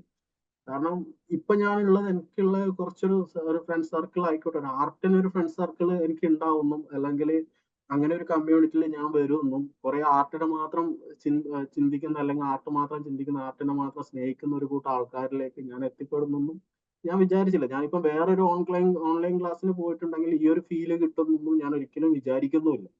കാരണം അവർക്ക് ആ ഒരു പൈസ തീരുന്നത് വരെ, അല്ലെങ്കിൽ ആ ഒരു ടൈം പീരീഡിൽ എന്താണോ അത് പഠിക്കുക വരിക. ഇങ്ങനെ ലൈഫ് ലോങ് ആയിട്ട് ആർട്ടിന് പഠിക്കാനും കൂടുതൽ കാര്യങ്ങൾ അതും പോരാത്തതിന് സാറ് ഓൾറെഡി സെറ്റ് ചെയ്ത് അവിടെ വെച്ചിട്ടുണ്ട് ഒരു സംഭവം. സാറിന് ശരിക്കും പറഞ്ഞാല് ആ ഒരു സംഭവം പഠിപ്പിച്ച് വിട്ടാൽ മതി, അത് എടുക്കുക, പഠിക്കുക, പോവുക. പക്ഷെ സാറ് പഠിക്കുന്ന ഒരു പുതിയ കാര്യങ്ങളും അത് ഒരു വീക്ക്ലി മീറ്റിങ്ങിലൂടെ നമ്മളിലേക്ക് എത്തിക്കുന്നതും നമ്മൾക്ക് ഉണ്ടാവുന്ന ഒരു പ്രശ്നങ്ങളും, കാരണം പലരും പല ടൈപ്പിലുള്ള ആൾക്കാരാണ്, പല തരത്തിൽ വരയ്ക്കുന്ന ആൾക്കാരാണ്. അപ്പൊ അവർക്കൊക്കെ വരുന്ന അത് ചെറുതും ആയിക്കോട്ടെ വലുതും ആയിക്കോട്ടെ, അതൊക്കെ കറക്റ്റ് ആ വീക്ക്ലി മീറ്റിങ്ങിൽ വന്ന് നമ്മൾക്ക് പറഞ്ഞു തരുന്ന കാര്യങ്ങൾ, അതൊക്കെ ഞാൻ ഈ ഒരു ചേർന്നിട്ട് ഈ ഒരു നിമിഷം വരെ ആയിട്ട് വീക്ക്ലി മീറ്റിംഗ് ഒഴിവാക്കാത്ത ഒരാളാണ്. കാരണം പലപ്പോഴും വീക്ക്ലി മീറ്റിംഗ് സമയങ്ങളിൽ ജോലി തിരക്ക് പുറത്തായിട്ടുണ്ട്. പക്ഷെ പുറത്തായാൽ പോലും ഞാൻ ആ വീക്ക്ലി മീറ്റിംഗ് ഇപ്പൊ ചിലപ്പോൾ വീഡിയോ ഓൺ ആക്കാൻ പറ്റിയില്ലെങ്കിലും വീഡിയോ ഓഫ് ആക്കിയിട്ടായാലും വീക്ക്ലി മീറ്റിംഗ് കറക്റ്റ് ആയിട്ട് ഞാൻ കാണാറുണ്ട്. പലപ്പോഴും വീഡിയോ ഓൺ ആക്കിയിട്ട് തന്നെ ഇരിക്കാറുണ്ട്. കാരണം എന്നാൽ മാത്രമേ നമ്മൾക്കൊരു ക്ലാസ്സിൽ ഇരിക്കുന്ന ഒരു ഫീല് വരൂ എന്നുള്ളത് ഞാൻ വിശ്വസിക്കുന്ന ഒരാളാണ്. ഭയങ്കരമായിട്ട് നല്ലൊരു എക്സ്പീരിയൻസ് ആണ്, ഭയങ്കര എക്സ്പീരിയൻസ് ആണ്. കാരണം ഞാനിപ്പോ ഈ ഒരു ഇതിലേക്ക് വന്നതിന് ശേഷം ഞാൻ സാറിനോട് ഈ ഒരു അച്ചീവറിന്റെ ഒരു കാര്യം പറഞ്ഞപ്പോ സാറിനോട് ഞാൻ ചോദിച്ചിട്ട് തന്നെ ഉണ്ടായിരുന്നു, സാർ ഇത് എത്ര പിക്ചർ നമ്മൾ വരയ്ക്കണം ഈ ഒരു അച്ചീവറിന്. കാരണം ഒരു സ്റ്റെപ്പ് ബൈ സ്റ്റെപ്പ് ആണ്. എല്ലാവർക്കും അത് കൊടുക്കുന്ന ഒരു അച്ചീവ്മെന്റ് അല്ലല്ലോ. അത് എന്താണോ അതിൽ പറഞ്ഞിരിക്കുന്നത് അത് സ്റ്റെപ്പ് ബൈ സ്റ്റെപ്പ് ആയിട്ട് ഫോളോ ചെയ്താൽ മാത്രമേ ഇപ്പൊ ഞാൻ ഇരിക്കുന്ന പോലെ ഇവിടെ വന്നിരിക്കാൻ പറ്റും. അപ്പൊ അങ്ങനെ കാര്യങ്ങൾ സാർ പറഞ്ഞപ്പോ ഇത്ര മുതൽ ഇത്ര പിക്ചർ വരെ വരയ്ക്കണം എന്ന് സാർ എന്നോട് പറഞ്ഞിട്ടുണ്ടായിരുന്നു. അപ്പൊ ആ ഒരു സമയത്ത് ഞാൻ വേറൊരു തീരുമാനം എന്താണ്, അതിന്റെ എത്ര മുതൽ എന്ന് പറഞ്ഞ പിക്ചർ അല്ല, എത്ര വരെ വരയ്ക്കണം എന്നുള്ള പിക്ചർ ആയിരിക്കണം ഞാൻ എടുക്കേണ്ടത്. കാരണം ഇത് ജസ്റ്റ് ഒരു സാറിന്റെ മുമ്പിൽ വന്നിരുന്ന് ജസ്റ്റ് സംസാരിക്കാനുള്ള ഒരു അവസരം മാത്രമായിട്ട് കാണരുത്. കാരണം നമ്മൾ അതിൽ എത്രത്തോളം ഇടുന്ന ഒരു എഫേർട്ട്, ആ ഒരു പാഷൻ, അല്ലെങ്കിൽ അതൊക്കെ ആയിരിക്കണം മുൻതൂക്കം. അല്ലാണ്ട് സാറിന്റെ മുമ്പിൽ വന്നിരുന്ന് സംസാരിക്കാൻ വേണ്ടിയിട്ട് കുറച്ച് ചിത്രങ്ങൾ വരച്ച് ചെറുതെ ഞാൻ വരച്ചിട്ടുണ്ട് എന്ന് പറഞ്ഞ് അപ്ലൈ ചെയ്യുന്ന ഒരാളായിട്ട് വരരുത്. കാരണം ഇത് ചെയ്യുന്നത് നമുക്ക് വേണ്ടിയിട്ടാണെന്നുള്ള വ്യക്തമായ ബോധ്യം നമുക്ക് ഉണ്ടായിരിക്കണം. ആ ഒരു ബോധ്യമൊക്കെ ഈ രീതിയിലൊക്കെ സംസാരിക്കാനൊക്കെ എനിക്ക് പറ്റുമെന്ന് ഞാൻ വിചാരിച്ചില്ല. കാരണം എന്താ വെച്ചാൽ ഇതൊക്കെ ഞാൻ ഈ ഒരു ആർട്ട് ക്ലാസ് പഠിച്ചൊരു കോൺഫിഡൻസ് ആണ്. ഇത്രയും ആർട്ടിനെ പറ്റിയിട്ടോ അല്ലെങ്കിൽ ഓരോ മെത്തേഡിനെ പറ്റിയിട്ടൊന്നും ഇങ്ങനെയൊന്നും സംസാരിക്കാനൊന്നും എനിക്ക് അറിയില്ലായിരുന്നു ഇതിനു മുമ്പ് വരെ. അപ്പോ ഈ ഒരു ആർട്ടിൽ ഇപ്പൊ നമ്മളെ ഗ്രൂപ്പിലുള്ള ആൾക്കാർ തന്നെ എന്തെങ്കിലും ചോദിച്ചാൽ അതിന് പറഞ്ഞു കൊടുക്കാനൊക്കെ, ഇതിങ്ങനെ ചെയ്തോ അത് അങ്ങനെ ചെയ്തു എന്നൊക്കെ പറഞ്ഞു കൊടുക്കാനല്ല, എൻ്റെ ഒരു അറിവ് വെച്ച് പറഞ്ഞു കൊടുക്കാനൊക്കെ എനിക്കിപ്പം സാധിക്കുന്നുണ്ട്. അതൊക്കെ വലിയൊരു മാറ്റമാണ് ഈ ഒരു എന്താ പറയുക, ഈ ഒരു കമ്മ്യൂണിറ്റിയിൽ വന്നതിലും ഇങ്ങനെ ഒരു ഗ്രൂപ്പിൽ അല്ലെങ്കിൽ ഇങ്ങനെ ഒരു ക്ലാസ്സിൽ ജോയിൻ ചെയ്തതിലും എൻ്റെ ലൈഫിൽ വന്നിട്ടുള്ള ഒരു വലിയൊരു മാറ്റമാണ്. ലൈഫിൽ നമ്മൾ പാഷനിൽ മാത്രമല്ല, ലൈഫ് അടക്കം ചേഞ്ച് ആവുകയാണ്, ചേഞ്ച് ആയിക്കൊണ്ടിരിക്കുകയാണ്. ആ ഒരു ഹാപ്പിനെസ് ഞാൻ ശരിക്കും അനുഭവിക്കുന്നുണ്ട്. നെഗറ്റീവ് തോട്ട്സും നെഗറ്റീവ് ചിന്താഗതി, നെഗറ്റീവ് പീപ്പിൾ ആരാണെന്നും എങ്ങനെയാണ്, അതൊക്കെ ഞാൻ മനസ്സിലാക്കിയിട്ടുണ്ട് ഈ ഒരു ക്ലാസ്സിലും. കാരണം ഇത് ക്ലാസ് ജസ്റ്റ് ഒരു ചിത്രകലക്ക് മാത്രമുള്ള ഒരു ക്ലാസ് അല്ല. ആസ് എ വ്യക്തി നമ്മളെ വെൽനെസ്സിന് അത്രത്തോളം ഇമ്പോർട്ടൻസ് ഇതിൽ ഈ ക്ലാസ്സിൽ കൊടുക്കുന്നുണ്ട്. അത് ശരിക്കും നല്ല രീതിയിൽ ആസ്വദിച്ച് അനുഭവിക്കുന്ന ഒരാൾ തന്നെയാണ്. ഒരു ടീച്ചറിന്റെ പെർസ്പെക്റ്റീവിൽ ഉണ്ടല്ലോ, ഇപ്പൊ ഞാനിപ്പോൾ ക്ലാസ് എടുക്കുന്ന സമയത്ത് ഞങ്ങളുടെ പെർസ്പെക്റ്റീവ് ചിലപ്പോൾ കാണുന്ന കാഴ്ചകൾ കുറച്ച് ഡിഫറെൻ്റ് ആയിരിക്കും. ഇപ്പം എൻ്റെ പെർസ്പെക്റ്റീവിൽ ഞാൻ മനസ്സിലാക്കിയ കുറച്ച് കാര്യങ്ങൾ പറഞ്ഞുതരാം. നോർമലി ഒരു ക്ലാസ് എടുക്കുമ്പോൾ രണ്ട് തരത്തിലാണ് ഞങ്ങൾ ഔട്ട്പുട്ട് കൊടുക്കുന്നത്. ഒരു വിഷയം അവതരിപ്പിക്കുന്ന സമയത്ത് രണ്ട് പാർട്ടായിട്ടാണ് ഔട്ട്പുട്ട് വരുന്നത്. ഒന്ന് കോണ്ടന്റും നമ്മൾ ചെയ്യുന്നുണ്ട്, കോണ്ടെക്സ്റ്റും ചെയ്യുന്നുണ്ട്. കോണ്ടന്റ് എന്ന് പറയുന്നത് നമ്മൾ പറയുന്ന വിഷയം. ഇപ്പോൾ കഴിഞ്ഞൊരു വീക്കിലി മീറ്റിങ്ങിൽ നമ്മൾ പറഞ്ഞ വിഷയം കമ്മീഷൻ വർക്ക് ചെയ്യുമ്പോൾ ശ്രദ്ധിക്കേണ്ട കാര്യങ്ങൾ എന്തൊക്കെയാണെന്നുള്ള വിഷയത്തെ കുറിച്ച് സംസാരിച്ച്, അതാണ് കോണ്ടന്റ്. ഞങ്ങളുടെ സൈഡിൽ നിന്ന് ഞങ്ങൾ പറയുന്നൊരു വിഷയം. കോണ്ടെക്സ്റ്റ് എന്ന് പറയുന്നത് അത് സ്റ്റുഡൻസ് എങ്ങനെ റിസീവ് ആകും എന്നുള്ളതായിരിക്കണം. അത് സ്റ്റുഡൻസിൻ്റെ പാർട്ടാണ്. ആ വിഷയം എനിക്ക് എങ്ങനെ ഉപകാരപ്പെടുന്നു, സ്റ്റുഡൻസ് എങ്ങനെ എടുക്കുന്നു. ചിലപ്പോൾ ഒരു ടോപ്പിക്ക് തന്നെ ഒരു 10 പേര് 10 രീതിയിലായിരിക്കും എടുക്കുന്നുണ്ടായിരിക്കുക. പക്ഷെ നമ്മുടെ കമ്മ്യൂണിറ്റിയുടെ സ്പെഷ്യാലിറ്റി എന്താണെന്ന് വെച്ച് കഴിഞ്ഞാൽ, ഞാൻ ഏത് കോണ്ടന്റ് അവതരിപ്പിച്ചാലും സ്റ്റുഡൻസ് അതിൻ്റെതായ രീതിയിൽ അതവർ മനസ്സിലാക്കുന്നു എന്നുള്ളതാണ്. കഴിഞ്ഞ വീക്കിലി മീറ്റിംഗ് ശരിക്കും എന്നെ ഞെട്ടിച്ചൊരു കാര്യം, ഞാൻ പലപ്പോഴും ചാറ്റിലോട്ട് നോക്കുന്നുണ്ടായിരുന്നു, ഇത് ഇനി ആർക്കെങ്കിലും മനസ്സിലാവാത്തതുണ്ടോ, ബോറടിക്കുന്നുണ്ടോ. കൂടാതെ സ്റ്റുഡൻസിൻ്റെ നമ്പർ ഞാൻ നോക്കും, സ്റ്റാർട്ടിങ്ങിലും എന്തെങ്കിലും നമ്പർ നോക്കും. അപ്പം ഞെട്ടിച്ചൊരു കാര്യം, പ്യുവർ ബിഗിനേഴ്സ് മുതൽ ആ ഒരു കമ്മീഷൻ വർക്കിൻ്റെ ടോപ്പിക്ക് പറയുന്ന സമയത്തും ഫുൾ ടൈം കേട്ടിരിക്കുന്നുണ്ടായിരുന്നു. കാരണം അവർക്ക് അതിൻ്റെ കോണ്ടെക്സ്റ്റ് മനസ്സിലാക്കാൻ പറ്റുന്നുണ്ട്, അവർക്കത് റിസീവ് ആവുന്നുണ്ട് എന്ന് അതുപോലെ തന്നെ നേരെ തിരിച്ചും വളരെ ബേസിക് ആയിട്ടുള്ള ക്ലാസ്സുകൾ, ലൈൻ ഡ്രോയിൻ്റെ ക്ലാസ്സുകളൊക്കെ വരുന്ന സമയത്ത് ലൈവായിട്ട് വീക്കിലി മീറ്റിങ്ങിന് ഇപ്പോൾ ആർട്ടിൻ്റെ തെറ്റുകൾ എങ്ങനെ മനസ്സിലാക്കാം, ഒബ്സർവേഷൻ സ്കിൽ എങ്ങനെ ഇമ്പ്രൂവ് ചെയ്യാം, ഏറ്റവും ബേസിക് ആയിട്ടുള്ള ക്ലാസ്സുകൾ വരുന്ന സമയത്തും സ്റ്റുഡൻസും അതിരുന്ന് കേൾക്കുന്നുണ്ട്. അപ്പോൾ അഭിലാഷെ സംബന്ധിച്ച് ഞാൻ മനസ്സിലാക്കിയ ഒരു കാര്യം, അഭിലാഷ് എന്ന് പറയുന്ന സ്റ്റുഡൻറ്റ് കോണ്ടെക്സ്റ്റിലാണ് ഫോക്കസ് ചെയ്യുന്നത്. അഭിലാഷിന് എന്ത് കിട്ടുന്നു, അഭിലാഷിൻ്റെ ലൈഫിൽ അതെങ്ങനെ ഇംപ്ലിമെൻറ്റ് ചെയ്യുന്നു. ശരിക്കും ഒരു സ്റ്റുഡൻറ്റ് അങ്ങനെ ആവണം. അല്ലാതെ കുറേ പേര് കോണ്ടന്റ് മാത്രം കൺസ്യൂം ചെയ്തിരിക്കുന്നുണ്ട്. ഒരു സ്ഥലത്ത് പോയി പഠിക്കും, എന്തെങ്കിലുമൊക്കെ മനസ്സിലാക്കും, അതുമ്പോൾ അടുത്ത സ്ഥലത്ത് പോയി പഠിക്കും, എന്തെങ്കിലുമൊക്കെ മനസ്സിലാക്കും. അങ്ങനെ കുറേ ഇൻഫർമേഷൻ ആലോചിച്ച് നോക്ക്, ഇൻ്റർനെറ്റിലെ എല്ലാ ഇൻഫർമേഷൻ ഫ്രീ ആയിട്ടുണ്ട്. പിന്നെ വീണ്ടും എന്തിനാ മനുഷ്യന് തലച്ചോറിൽ വീണ്ടും അത് തന്നെ കുത്തിവെക്കുന്നത്, മനസ്സിലാകുന്നുണ്ട്. അപ്പം നമുക്ക് ഇംപ്ലിമെൻറ്റ് ചെയ്യാൻ പറ്റുന്ന കോണ്ടെക്സ്റ്റ് നമുക്ക് സെറ്റ് ചെയ്യാൻ പറ്റണം നമ്മുടെ ലൈഫിൽ. അപ്പം അതുമായിട്ട് ബന്ധപ്പെട്ടൊരു ചോദ്യം ചോദിക്കാനുള്ളത്, അഭിലാഷ് ഓൾറെഡി കമ്മീഷൻ വർക്ക് ചെയ്യുന്ന ഒരാളാണ്. അപ്പോൾ എങ്ങനെയാണ് ഇതിലോട്ട് വന്നത്? ഇപ്പോൾ ചെയ്യുന്ന വർക്കിൽ എന്തെങ്കിലും ഡിഫറൻസ് വരുന്നുണ്ട്? ഈ ഒരു കമ്മ്യൂണിറ്റി അതിനുവേണ്ടി സപ്പോർട്ടീവായിട്ട് നിൽക്കുന്നുണ്ടോ? നമ്മുടെ ക്ലാസ്സുകൾ അതിനുവേണ്ടി ബെനിഫിറ്റ് ആവുന്നുണ്ടോ? ആ ഒരു കമ്മീഷൻ വർക്ക്സിൻ്റെ എക്സ്പീരിയൻസ് കൂടാതെ അപ്രീഷിയേറ്റ് ചെയ്യേണ്ട ഒരു കാര്യം കൂടിയാണ്, ഇതെല്ലാം ഒരു ഫുൾ ടൈം ജോബിൻ്റെ ഒപ്പം, ഓൺലി കേരളത്തിൽ പോലും അല്ല, വേറൊരു സ്ഥലത്താണ്. അവിടെ നിന്നുകൊണ്ട് ആർട്ട് പഠിച്ചുകൊണ്ട് കമ്മീഷൻ വർക്ക് ചെയ്തുകൊണ്ടാണ് എല്ലാം മാനേജ് ചെയ്യുന്നത്. അപ്പോൾ ആ ഒരു എക്സ്പീരിയൻസ് കൂടി ഒന്ന് ഷെയർ ചെയ്യാമോ? തീർച്ചയായും സാർ. കാരണം കമ്മീഷൻ വർക്ക് ഞാനത് രണ്ട് തരത്തിൽ ഞാൻ പറയാം. കാരണം കമ്മീഷൻ വർക്ക് ഞാൻ ഈ ക്ലാസ്സിന് വരുന്നതിന് മുമ്പ് ഞാൻ എടുത്തിട്ടുണ്ട്.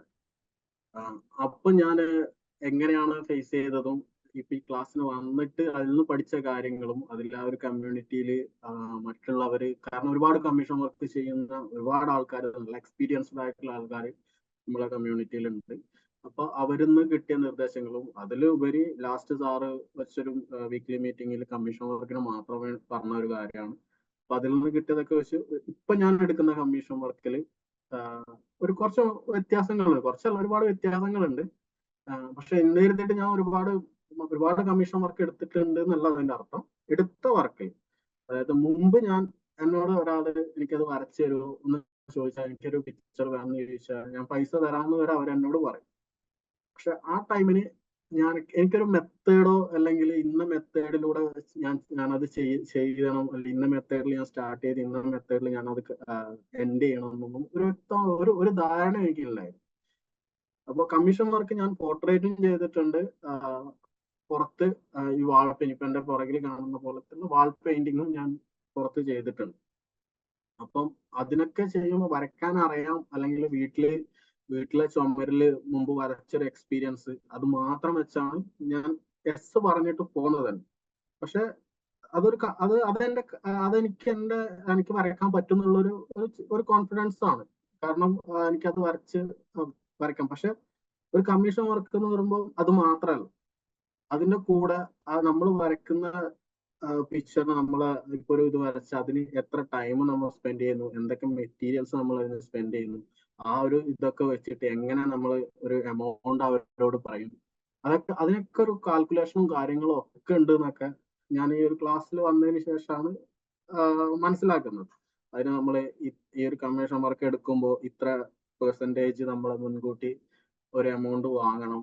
അത് വാങ്ങുന്നതിൽ കാരണം നമ്മൾ എന്താ പറയാ, ഈവൺ ആ കമ്മീഷൻ വർക്ക് ഇപ്പൊ ആ ക്ലയന്റിന് ഡ്രോപ്പ് ചെയ്യണമെന്ന് തോന്നിയാൽ പോലും നമ്മൾക്കൊരു നഷ്ടം വരാത്ത രീതി ആവണം. അതൊന്നും ഞാൻ മുമ്പൊന്നും ചിന്തിച്ചിട്ടേ ഇല്ല. അപ്പോ ഞാൻ മുമ്പ് എടുക്കുന്ന വെച്ചാൽ എന്തെങ്കിലും തന്നാൽ മതി ആ രീതിയിൽ എന്നോട് ചോദിക്കുന്നവരോട് ഞാൻ പറയും എന്തെങ്കിലും തന്നാൽ മതി. കാരണം എനിക്ക് അത് എങ്ങനെ കാൽക്കുലേറ്റ് ചെയ്യാം, വരച്ചു കൊടുക്കാന്ന് വെച്ചാൽ വരച്ചു കൊടുക്കാം, അത്രേ ഉള്ളൂ. അല്ലാണ്ട് അത് എങ്ങനെ കാൽക്കുലേറ്റ് ചെയ്യാം, എങ്ങനെ എന്തൊക്കെ പറയണം, അതൊന്നും ഞാൻ ബോധേഡ് അല്ലായിരുന്നു. കാരണം അതിനെപ്പറ്റി എനിക്ക് അറിവില്ലായിരുന്നു. അതാണ് കമ്മീഷൻ വർക്ക് ചെയ്യുന്നത് കാണുന്നുണ്ട് എന്നല്ലാണ്ട് ആ കമ്മീഷൻ വർക്ക് ചെയ്ത ഒരാൾ ഇതുവരെയായിട്ട് എന്നോട് ഒരു എക്സ്പീരിയൻസ് ഇങ്ങനെയാണെന്നോ ഇന്നൊക്കെ കാര്യങ്ങളൊക്കെ ശ്രദ്ധിക്കണം എന്നൊന്നും എന്നോട് പറഞ്ഞിട്ടില്ല. അപ്പൊ അതുകൊണ്ട് തന്നെ ഞാൻ മുമ്പ് എടുക്കുന്ന കമ്മീഷൻ വർക്കിൽ എന്തെങ്കിലും ചെയ്യാന്ന് പറയും, അത് വാങ്ങും, അവര് തരുന്ന ഒരു പിക്ചർ നോക്കും, അത് വരയ്ക്കും. പക്ഷെ അവർ അന്നേരം ഒരു പെട്ടെന്ന് ഇത് എനിക്ക് ഇന്ന് തന്ന നാളെ മറ്റന്നാൾ വേണം എന്നുള്ള രീതിയിലൊക്കെ പറയാം. അപ്പൊ ഞാൻ എന്റെ കൂടുതൽ എഫേർട്ട് എടുത്തിട്ട് ഓവർനൈറ്റ് ഒക്കെ ഇരുന്ന് വരച്ചിട്ട് കൊടുക്കാൻ നോക്കും. അല്ലെങ്കിൽ ഇപ്പം പുറത്ത് ചെയ്ത പോലെ ഒരു വാൾ പെയിന്റിങ് കാര്യങ്ങളാണെങ്കിൽ ചെറിയൊരു ടൈം പീരീഡേ പറയും. ഞാൻ ആ വാൾ പെയിന്റിംഗ് ഒക്കെ ചെയ്തത് എന്റെ ഡ്യൂട്ടി കഴിഞ്ഞ് പോയിട്ട് നൈറ്റ് നിന്ന് മോർണിംഗ് വീണ്ടും ഡ്യൂട്ടി അങ്ങനെയൊക്കെ ഞാൻ ചെയ്തിട്ടുണ്ട്. കാരണം അതിനൊന്നും എനിക്കൊരു വ്യക്തമായ പ്ലാനിങ് ഇല്ല. അവരെന്നോ പറയുന്നത് അനുസരിച്ച് പോവാ, ചെയ്യുക, വരിക, അങ്ങനെ അതായിരുന്നു എന്നുള്ള, കാരണം എനിക്ക് അതിനെ പറ്റി അറിവില്ലാത്തതുകൊണ്ടാണ്. അപ്പം ആ രീതിയിൽ ചെയ്തുകൊണ്ടിരുന്ന എന്നെ അല്ല എനിക്ക് ഈ ഒരു ക്ലാസ്സിൽ ഇങ്ങനെ ഒരു കമ്മ്യൂണിറ്റിയിൽ ഇത്രയും ഗ്രൂപ്പ് ഓഫ് ആർട്ടിസ്റ്റുകൾ കൂടെ കമ്മീഷൻ വർക്കിൽ കൂടുതൽ ചെയ്യുന്ന ആൾക്കാരെ കൂടെ പിന്നെ സാറിന്റെ അടുത്തുനിന്ന് കിട്ടിയ ഇൻസ്ട്രക്ഷൻസ് അതൊക്കെ വെച്ചിട്ട് ഇപ്പൊ എനിക്ക് വ്യക്തമായിട്ട് ഒരു വർക്ക് എടുക്കുമ്പോൾ നമ്മൾ ചെയ്യേണ്ട കാര്യങ്ങൾ എന്തൊക്കെയാണ്, അതിന് ഫസ്റ്റ് സ്റ്റെപ്പ് ബൈ സ്റ്റെപ്പ് ആയിട്ട് സാറ് പറഞ്ഞു തരുന്ന എല്ലാ കാര്യങ്ങളും, ഒരു ക്ലയന്റിനെ എങ്ങനെ ഡീൽ ചെയ്യണം, അവർക്ക് എങ്ങനെ അതിനെ പറ്റിയുള്ള നോളജ് കൊടുക്കണം, എന്തൊക്കെ കാര്യങ്ങളാണ്, ഈവൻ നമ്മൾ യൂസ് ചെയ്യുന്ന പേപ്പർ ഏതാണ്, പെൻസിൽ ഏതാണ്, അങ്ങനെയുള്ള വ്യക്തമായിട്ടുള്ള ഒരു നോളജ് കസ്റ്റമറിന് കൊടുത്തതിന് ശേഷം നമ്മൾ ഒരു എമൗണ്ട് പറയുകയാണെങ്കിൽ അവർക്കും അതിനെ പറ്റിയിട്ട് വ്യക്തമായ ഒരു ധാരണ ഉണ്ടാവും.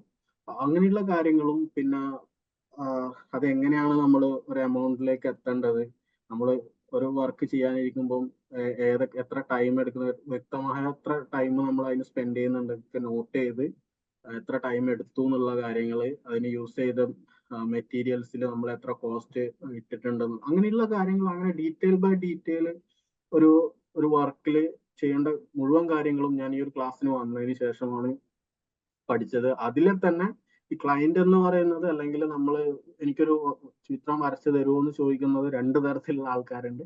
ഒന്ന് അതിന് സീരിയസ് ആയിട്ട് എനിക്ക് വേണം, അതിപ്പോ എത്രയാണോ എമൗണ്ട് ആ എമൗണ്ട് തന്ന് അത് വാങ്ങാൻ കറക്റ്റ് ആയിട്ടുള്ള ആൾക്കാരുണ്ട്. നേരെ മറിച്ച് ഫ്രീ ആയിട്ട്, അതായത് അവരെ ചിന്താഗതി എന്താണെന്ന് വെച്ചാൽ നമ്മൾക്ക് ആർട്ട് അറിയാം, നമ്മൾക്ക് വരയ്ക്കാൻ അറിയാം, നമുക്ക് വേറെ എക്സ്പെൻസ് ഒന്നും ഇല്ലല്ലോ, വരയ്ക്കല്ലേ വേണ്ടു, തരുവല്ലേ വേണ്ടു എന്ന് മാത്രമാണ് അവർ ചിന്തിക്കുന്നത്. അതായത് നമ്മൾ ഇടുന്ന എഫേർട്ടും നമ്മൾ കണ്ടെത്തുന്ന ടൈമും, കാരണം എന്നൊക്കെ സംബന്ധിച്ച് ഞാനൊരു ഫുൾ ടൈം ആർട്ടിസ്റ്റ് ഒന്നല്ല, അപ്പൊ ജോലിയുടെ ഇടയിൽ കണ്ടെത്തുന്ന സമയമാണ്. അപ്പൊ ആ സമയത്ത് അങ്ങനെ കണ്ടെത്തിയ സമയത്തിന് ഭയങ്കരമായിട്ട് ഇമ്പോർട്ടൻസ് എനിക്കുണ്ട്. കാരണം ഞാനത് മുമ്പ് വേസ്റ്റ് ആക്കി കളഞ്ഞ സമയങ്ങളിൽ നിന്ന് ഉണ്ടാക്കിയെടുത്ത സമയം. അപ്പോൾ അങ്ങനെ ഒരു സമയം ഞാൻ സ്പെൻഡ് ചെയ്യുന്നുണ്ട്. അതിന് ഞാൻ നല്ല ആർട്ട് മെറ്റീരിയൽസ് എന്ന് പറഞ്ഞാൽ അതിനെപ്പറ്റി അറിയുന്ന ആൾക്കാർക്ക് നന്നായിട്ട് അറിയാൻ പറ്റും. ആർട്ട് മെറ്റീരിയൽസ് ഭയങ്കര എക്സ്പെൻസീവ് ആയ മെറ്റീരിയൽസ് ആണ്. നല്ല നല്ല രീതിയിൽ ആർട്ട് ചെയ്യുന്നവര് പല ടൂൾസ് എപ്പോഴും എല്ലാവരും, കാരണം ഈ പറയുന്ന ആൾക്കാർക്ക് മുമ്പത്തെ ചിന്താഗതി അവർക്ക് ഒരു പെൻസിലും ഒരു റബ്ബറും ഉണ്ടെങ്കിൽ ഒരു ആർട്ട് ആവാന്നുള്ളതായിരുന്നു അവരെ ചിന്താഗതി. ഒരു പോർട്രേറ്റ് ഒരു പെൻസിലും ഒരു റബ്ബറും മതിയില്ലേ, അല്ലെങ്കിൽ ഒരു പേപ്പറും മതി, ഒരു പോർട്രേറ്റ് ആയിരുന്നു. പക്ഷെ അതല്ലാന്ന് അതല്ലാന്നൊക്കെ നമ്മൾക്ക് പറഞ്ഞ് മനസ്സിലാക്കിക്കാൻ കൊടുക്കാനൊക്കെ ഈ ഒരു ക്ലാസ്സിലൂടെയാണ് വന്നത്. അപ്പൊ ഈ ഈ രീതിയിലുള്ള ആൾക്കാർ, അതായത് ഫ്രീ വേണം എന്നുള്ള രീതിയിൽ വരുന്ന ആൾക്കാർക്ക് വ്യക്തമായി നമ്മൾ ഒരു പ്രൊഫഷണൽ ആയിട്ട് ഇത് എങ്ങനെ ഡീൽ ചെയ്യാന്നുള്ളത് സാറിന്റെ ക്ലാസ്സിലൂടെ ഞാൻ പഠിച്ച ഒരു കാര്യമാണ്. ആ ഒരു കാര്യം വ്യക്തമായിട്ട് പറയുമ്പോൾ നമ്മൾക്ക് മനസ്സിലാവും അവരത് ജെന്യൂൻ കസ്റ്റമർ ആണോ, അല്ലെങ്കിൽ ജെന്യൂൻ ആയിട്ട് ഒരു ആർട്ട് വേണമെന്ന് വിചാരിക്കുന്നവരാണോ, അല്ല ഫ്രീ ആയിട്ട് വേണമെന്നില്ല. ഫ്രീ ആയിട്ടുള്ളതാണെങ്കിൽ നമ്മൾ കൊടുക്കുന്ന 2-3 സ്റ്റെപ്പിൽ അവരങ്ങ് പോകും. പിന്നെ അവര് കൂടുതൽ ആൾക്ക് പിന്നെ പറയാം, അല്ലെങ്കിൽ നോക്കാം, ആലോചിച്ച് പറയാന്നില്ല.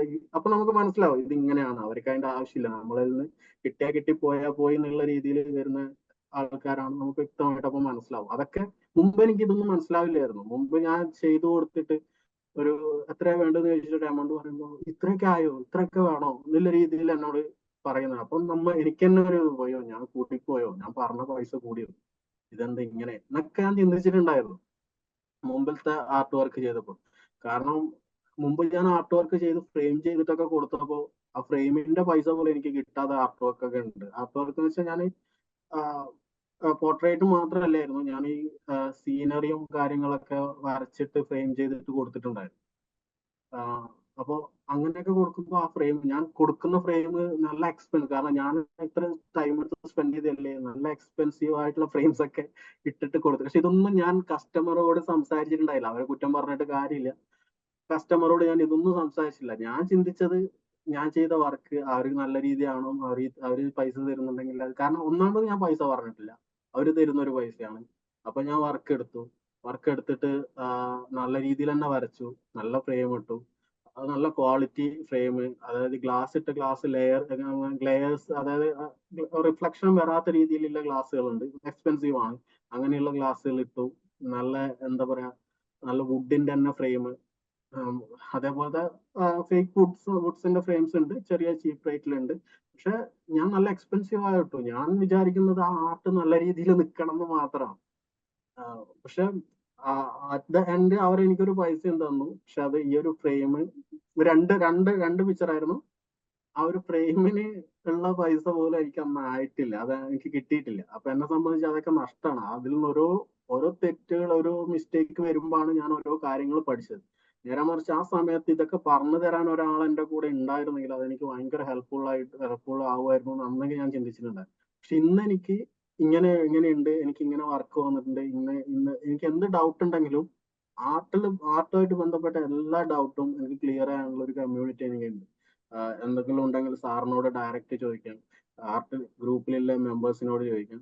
നല്ല എക്സ്പീരിയൻസ്ഡ് ആയിട്ടുള്ള ആൾക്കാരുണ്ട്, ഈ ഒരു കമ്മീഷൻ വർക്ക് എടുത്ത് നല്ല എക്സ്പീരിയൻസ് ആയ ആൾക്കാരുണ്ട്, അവരോട് ചോദിക്കാം. അതൊക്കെ എന്നെ സംബന്ധിച്ച് എനിക്കിപ്പോ ഒരു ഭയങ്കര കോൺഫിഡൻസ് ആണ്. ഒരു വർക്ക് എടുക്കുമ്പോൾ ഉള്ളതിൽ ഭയങ്കര കോൺഫിഡൻസ്. ഇപ്പോഴും ഞാനിപ്പോൾ ഒരു വർക്ക് ചെയ്തുകൊണ്ടിരിക്കുന്നുണ്ട്, ഒരു കമ്മീഷൻ വർക്ക് തന്നെയാണ് ഈ ഒരു ഒഴിവ് സമയങ്ങളിൽ. അപ്പൊ എനിക്ക് കുറച്ച് കുറച്ചായിട്ട് കമ്മീഷൻ വർക്ക്സ് വരുന്നുണ്ട്. അപ്പൊ എങ്ങനെ അത് ഡീൽ ചെയ്യാന്നുള്ളതൊക്കെ ഞാൻ പഠിച്ചു വരുന്നു.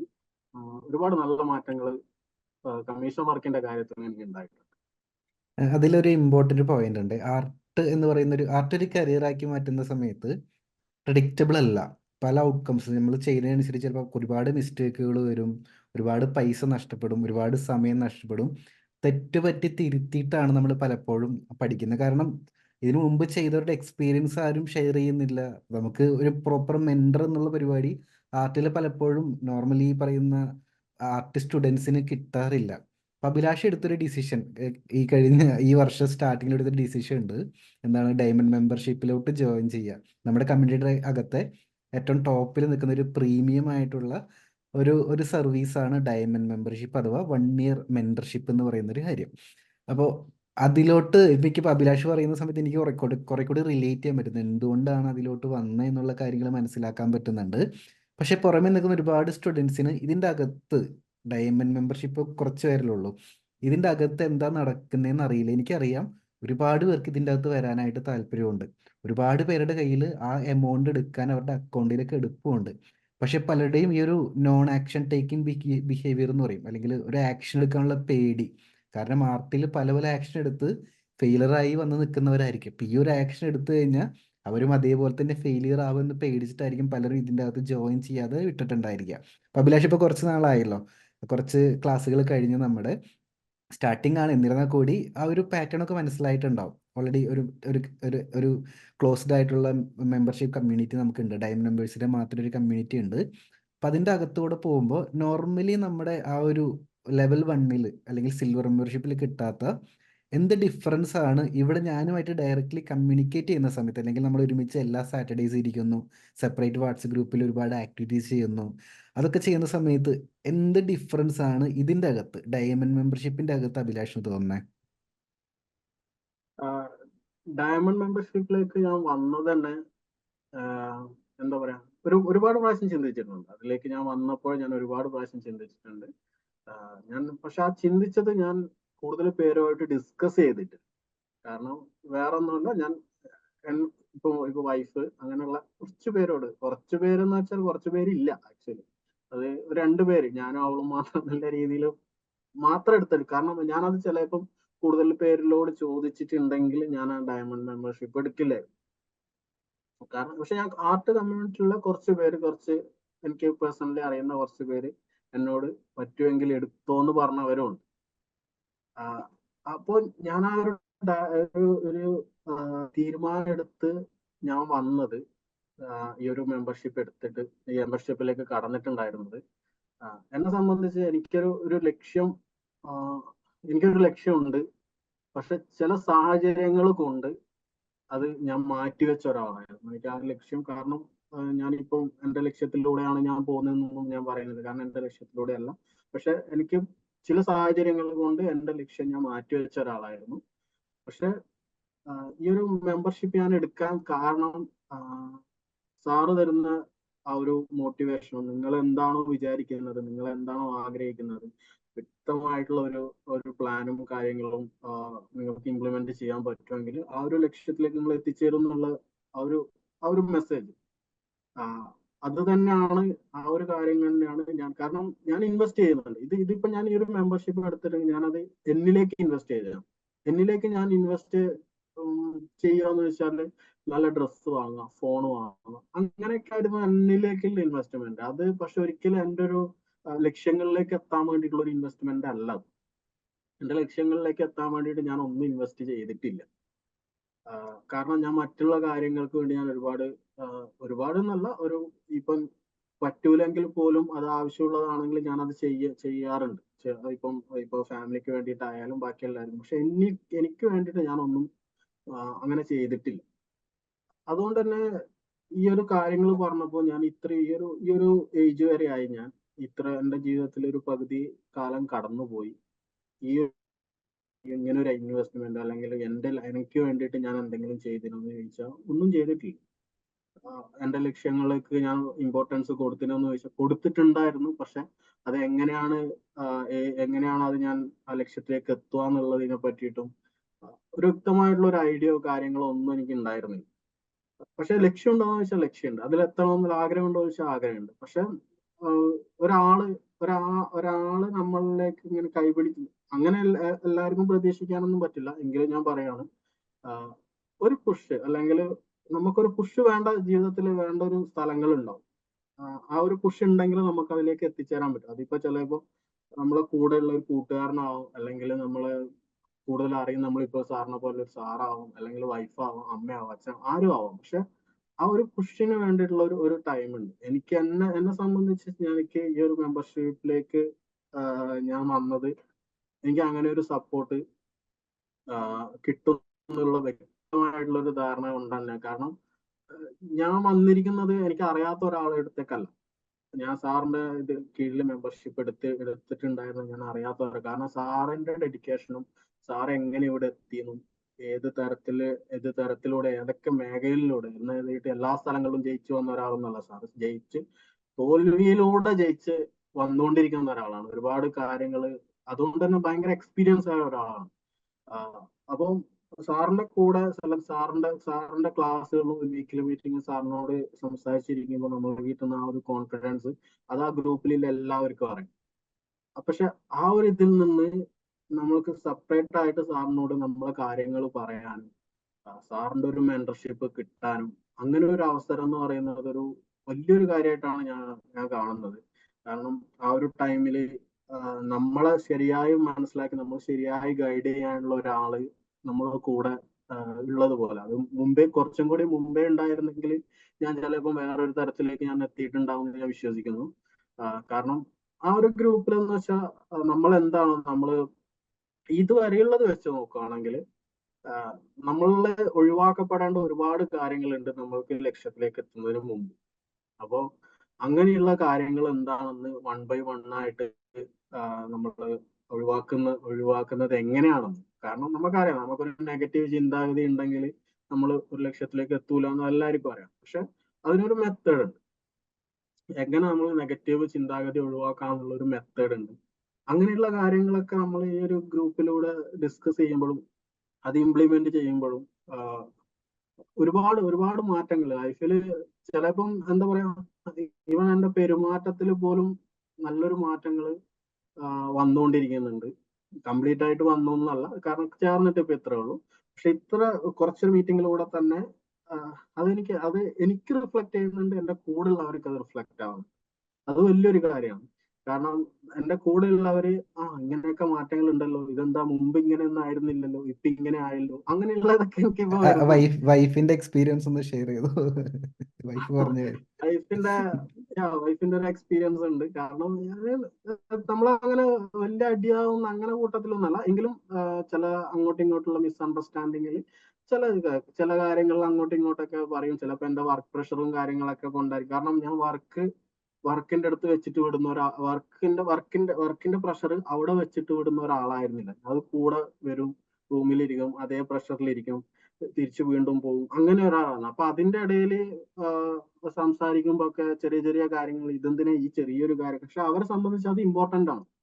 അവര് നമ്മളോട് സ്പെൻഡ് ചെയ്യുന്ന, ഇപ്പൊ എന്റെ വൈഫാകുമ്പോൾ അവര് നമ്മളോട് സ്പെൻഡ് ചെയ്യുന്ന ടൈം അവർക്ക് ഇമ്പോർട്ടന്റ് ആണ്. പക്ഷെ അത് മനസ്സിലാക്കാനുള്ള ഒരു ടൈം, മനസ്സിലാക്കാനുള്ള ഒരു ഇത് അന്ന് എനിക്ക് ഉണ്ടായിരുന്നില്ല. എന്ന് വെച്ചാൽ അന്ന് ഞാൻ എന്റെ പ്രശ്നങ്ങളായിരുന്നു എനിക്ക് പ്രശ്നങ്ങൾ എന്നുള്ള രീതിയിൽ ചിന്തിച്ചു. കാരണം അവരുമായിട്ട് ഞാൻ കമ്പയർ ചെയ്യും. അത്രയല്ലേ ഉള്ളൂ, അതിനെക്കാട്ടും പ്രശ്നം എനിക്കുണ്ടല്ലോ, അപ്പൊ ഇവളെന്തിനാണ് ഇങ്ങനെ, ആ രീതിയിൽ അങ്ങനെയുള്ള ചെറിയ ചെറിയ പ്രശ്നങ്ങളൊക്കെ ഉണ്ടായിരുന്നു. അപ്പം അങ്ങനെ പോയിക്കൊണ്ടിരിക്കുന്ന നമ്മളിപ്പോ ഒരു PPT ചലഞ്ച് നമ്മളിപ്പോ ചെയ്തുകൊണ്ടിരിക്കുന്നു, 21 ഡേയ്സിന്റെ.